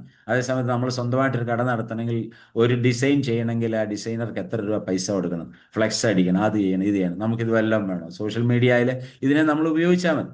എത്രത്തോളം പേര് ഉപയോഗിക്കുന്നുണ്ട്, അവനവൻ്റെ സ്റ്റാറ്റസ് എത്ര പേരിടുന്നുണ്ട്. ഞാൻ പലരെയും നോക്കാറുണ്ട്. പലരും സ്റ്റാറ്റസ് ഇടുന്നത് പല കോമാളിത്തരങ്ങളും പല ആന കുത്താൻ വരുന്നതും അങ്ങനത്തെ ആവശ്യമില്ലാതെ ഒരു പ്രോഡക്റ്റ് പോലും ആർ സി എമ്മിൻ്റെ സ്റ്റാറ്റസ് ഇടുന്ന ആൾക്കാർ ചുരുക്കമാണ്. ഉള്ളവരുണ്ട്, ഞാൻ ചോദിക്കാറുണ്ട്. അപ്പോൾ അവരെടുത്തിരുന്ന തമാശ കഥകളും അതും ഇതും എടുത്തിടും സ്റ്റാറ്റസിൽ. അവനവൻ്റെ സ്റ്റാറ്റസിൽ പോലും ആർ സി എമ്മിനെ ഒന്ന് പ്രചരിപ്പിക്കാൻ തയ്യാറാവാത്ത ആർ സി എം മെമ്പേഴ്സും. എന്നിട്ട് ചോദിക്കും, കാരണം ഇന്ന് എൻ്റെ അക്കൗണ്ടിൽ വരാറുണ്ടോ? ഒന്നും വന്നില്ല, എടുത്തില്ല എന്നൊക്കെ പറയുന്നു. അതുപോലെ തന്നെ ഗുണനിലവാരത്തിൻ്റെ കാര്യത്തിൽ നമുക്ക് ദേശീയ പുരസ്കാരം കിട്ടിയ പ്രോഡക്റ്റുകൾ ഇഷ്ടം പോലെ. ന്യൂട്രിചാർജ് എടുത്താലുണ്ട്, നമ്മുടെ ആർ സി എമ്മിൻ്റെ ഹെൽത്ത് കാർഡ് ഓയിൽ, ഗാമ റെസിനോൾ ഉൾപ്പെടെയുള്ള എന്തോരം ദേശീയ പുരസ്കാരങ്ങൾക്ക് അർഹത നേടിയ ഉൽപ്പന്നങ്ങൾ ഉപയോഗിക്കാൻ പറ്റുക എന്നുള്ള രാജ്യത്തിൻ്റെ ഏറ്റവും പരമോന്നത ആൾക്കാർ അതിന് കൊടുത്ത അംഗീകാരമാണ്. അത് ഉപയോഗിക്കാൻ നമുക്ക് ഇപ്പോഴും മടിയാണ്. എവിടെ നിന്ന് ഇത്രയും തവിട് ഇരിക്കുന്നത്? ഒറിജിനൽ തവിടന്നെ ആണോ എന്ന് ചോദിച്ചിട്ട് മറ്റെണ്ണകളുടെ പുറകെ പോകുന്ന ആൾക്കാർ. അവരെ നമ്മൾ എന്ത് ചെയ്യണം? എഡ്യൂക്കേറ്റ് ചെയ്യണം, നമ്മൾ പഠിക്കണം. അപ്പം അതിനെന്ത് ചെയ്യണം? പഠിക്കണമെങ്കിൽ ഇതുപോലെ മീറ്റിങ്ങുകൾ കയറി പ്രോഡക്റ്റിനെ നമ്മൾ മനസ്സിലാക്കാൻ നമുക്ക് സാധിക്കണമെന്നുള്ള. അതുപോലെ തന്നെ ന്യായവില അല്ലേ? നമുക്ക് ന്യായവിലയിൽ ഇതുപോലെ ഉൽപ്പന്നം കിട്ടുന്ന ഒരു വിപണിയില്ല. അപ്പം ഇതൊക്കെ നമ്മളൊന്ന് പറഞ്ഞ് നമ്മുടെ ഉള്ളിൽ വരണം ന്യായവിലയാണ്. അല്ലാതെ കാപ്പിപ്പൊടി എടുത്ത് നമ്മുടെ കോഫി എടുത്ത്, അയ്യോ സാറേ കോഫിക്ക് ഇച്ചിരി വില കൂടുതലാണ് കേട്ടോ. കഴിഞ്ഞ ദിവസം ഞാൻ 12 ഉൽപ്പന്നങ്ങളുടെ ഒരു പോസ്റ്റ് ഇട്ടു. എന്നിട്ട് അതിൻ്റെ വില വിവരം ഇട്ടു. അതിൻ്റെ രണ്ടാമത്തെ കോളത്തിൽ നമ്മുടെ വില ഇട്ടു. അതിൽ കൂടെ കിട്ടുന്ന പ്രോഫിറ്റ് ഇട്ടപ്പം ഒരാൾ എനിക്ക് പേഴ്സണലി ഇട്ടു, അതൊന്നും നല്ലതാണെന്ന് പോലും പറയാതെ അദ്ദേഹം ഇട്ടാണ്, നമ്മുടെ കാപ്പിയുടെ പ്രൈസ് ഈസ് വെരി ഹൈ എന്ന് പറഞ്ഞിട്ട്. ഞാൻ അദ്ദേഹത്തിന് അത് ബോധ്യപ്പെടുത്തി കൊടുത്തു. കാരണം മറ്റൊരു കമ്പനിയുടെ അവർ 3-4 തരത്തിലാണ് കാപ്പിപ്പൊടി. നമ്മുടെ ക്വാളിറ്റി ഉള്ള ഒരു കാപ്പിപ്പൊടി 347 രൂപയാണ് 50 ഗ്രാം കോഫിക്ക്. അപ്പം അതിന് പേര് ഞാൻ പറയുന്നില്ല. അപ്പം അത് വെച്ചിട്ട് ഞാൻ അത് താരതമ്യം ചെയ്തു. പുള്ളി മനസ്സിലായി. ഇന്ന് നമ്മുടെ കാപ്പിപ്പൊടിയുടെ വില 221 രൂപയാണ്. MRP ആണ് ഈ പറഞ്ഞത്. DP ഒന്നും അല്ലേ പറഞ്ഞത്. അംഗത്വം എടുക്കാത്ത ഒരാൾക്ക് പോലും 221 രൂപയ്ക്ക് ഏറ്റവും വേൾഡ് ക്ലാസ് കാപ്പിപ്പൊടി. ആ കാപ്പി ഇട്ടൊരു കാപ്പി കുടിച്ചാൽ നമുക്ക് കിട്ടുന്നൊരു ഉന്മേഷം, അത് കുടിച്ചില്ലെങ്കിൽ ഇപ്പം നമുക്കൊരു ബുദ്ധിമുട്ടാണ്. ചായ, ഇത്രയും മഹത്തരമായൊരു ചായ. ഇന്നലെ ഞങ്ങൾ പോയി പ്രസാദ് സാറിൻ്റെ കൂടെ ഞങ്ങൾ കടയ്ക്കാവരി എന്നപ്പോൾ ഒരു മാഡം ആ വീട്ടിൽ ചെന്നിട്ട്, സാധാരണക്കാരായിട്ടുള്ള മാഡം, ഒരു ചേച്ചിയാണ്. പുള്ളിക്കാരത്തിയാണ്. നിങ്ങൾ അടിപൊളി ചായയാണ് കേട്ടോ, സൂപ്പർ. ഇതുപോലൊരു ചായ ഇതിനു മുമ്പ് ഇതുവരെ കുടിച്ചിട്ടില്ല, നമ്മുടെ ആട്ടയെക്കുറിച്ചും ഒക്കെ. അപ്പം ഒരുപാട് ആൾക്കാർ ഇത് കിട്ടാൻ കാത്തിരിക്കുന്നവരുണ്ട്. അവരിലേക്കൊക്കെ നമുക്ക് പോകണമെങ്കിൽ നമുക്ക് തീർച്ചയായിട്ടും ഇത് പഠിച്ചിരിക്കണം. അതുപോലെ തന്നെ മൂല്യാധിഷ്ഠിതമായ അറിവുകൾ അല്ലേ, വാല്യൂ ബേസ്ഡ് ആയിട്ടുള്ള അറിവുകൾ, എന്തോരം അറിവുകളാണ്. ഹൈജീന്, ആർത്തവത്തെക്കുറിച്ച് ഞാൻ ആർ സി എമ്മിൽ വരുന്നതിന് മുമ്പ് ഞാൻ ഇത്ര പഠിച്ചിട്ടില്ല. ഇന്ന് ആർത്തവത്തെക്കുറിച്ച് നമ്മുടെ മുന്നിലിരിക്കുന്ന ഒരു സ്ത്രീയോട് ഒരു വൈക്ലഭ്യം ഇല്ലാതെ, ഒരു ചമ്മലില്ലാതെ, തൻ്റെ അടുത്ത് 100% ആത്മവിശ്വാസത്തോടെ തന്നെ ആ സ്ത്രീയെ മുന്നിരുത്തി, അത് ഏത് പ്രായക്കാരാണ് നമുക്ക് പറയാൻ സാധിക്കും ആർത്തവം എന്നാണെന്നും അതിൻ്റെ പ്രാധാന്യം പാലിക്കേണ്ട ഹൈജീൻ എന്തൊക്കെയാണെന്ന് 100% നമുക്ക് എന്താ പറയുക, ഒരു നാണക്കേടില്ലാതെ പറയാൻ പഠിപ്പിച്ചൊരു പ്രസ്ഥാനം. അപ്പോൾ ഇങ്ങനെ ഒരുപാട് കാര്യങ്ങളുണ്ട്. 6:30 ഞാൻ നിർത്തുകയാണ്. ഇനി ഇതിൻ്റെ ബാക്കി ഒത്തിരി പറയാനുണ്ട്. സമയത്തിൻ്റെ പരിമിതി നമുക്ക് വലിയൊരു പ്രശ്നമാണ്. അതുകൊണ്ട് ഞാൻ ഇത്രയും കാര്യങ്ങൾ ഒരു ഓർമ്മപ്പെടുത്തലായിട്ട് എന്നെ കൂടെ ഓർമ്മിപ്പിക്കാനും പറഞ്ഞാണ് ഞാനൊരു ബുക്കിലൊക്കെ എഴുതി വെച്ചത്, എനിക്കതും പഠിക്കാനും. അപ്പം നിങ്ങൾക്ക് എന്തെങ്കിലുമൊക്കെ കിട്ടിയെന്ന് ഞാൻ വിശ്വസിക്കുന്നു. എനിക്ക് ഇങ്ങനെ ഒരു അവസരം തന്നതിന് പ്രിയപ്പെട്ട റിജിമോൻ സാറിനോടുള്ള നന്ദി അറിയിച്ചുകൊണ്ട് നിർത്തുന്നു. കറക്റ്റ് 6:30 നിർത്തണമെന്ന് വിചാരിച്ചു, അത് സാധിച്ചു. ദൈവത്തോട് നന്ദി പറയുന്നു. കേട്ടിരുന്ന എല്ലാവർക്കും നന്ദി അർപ്പിച്ചുകൊണ്ട് നിർത്തുന്നു. ഇനി ഒരു അവസരത്തിൽ എനിക്കൊരവസരം കിട്ടുമ്പോൾ ഇതിൻ്റെ ബാക്കി കുറച്ച് കാര്യങ്ങൾ ഇതുപോലെ എഴുതി വെച്ചിട്ടുണ്ട്, അത് പറഞ്ഞു തരാമെന്നുള്ള ഉറപ്പോടുകൂടി നിർത്തുന്നു. നന്ദി, നമസ്കാരം. J R C.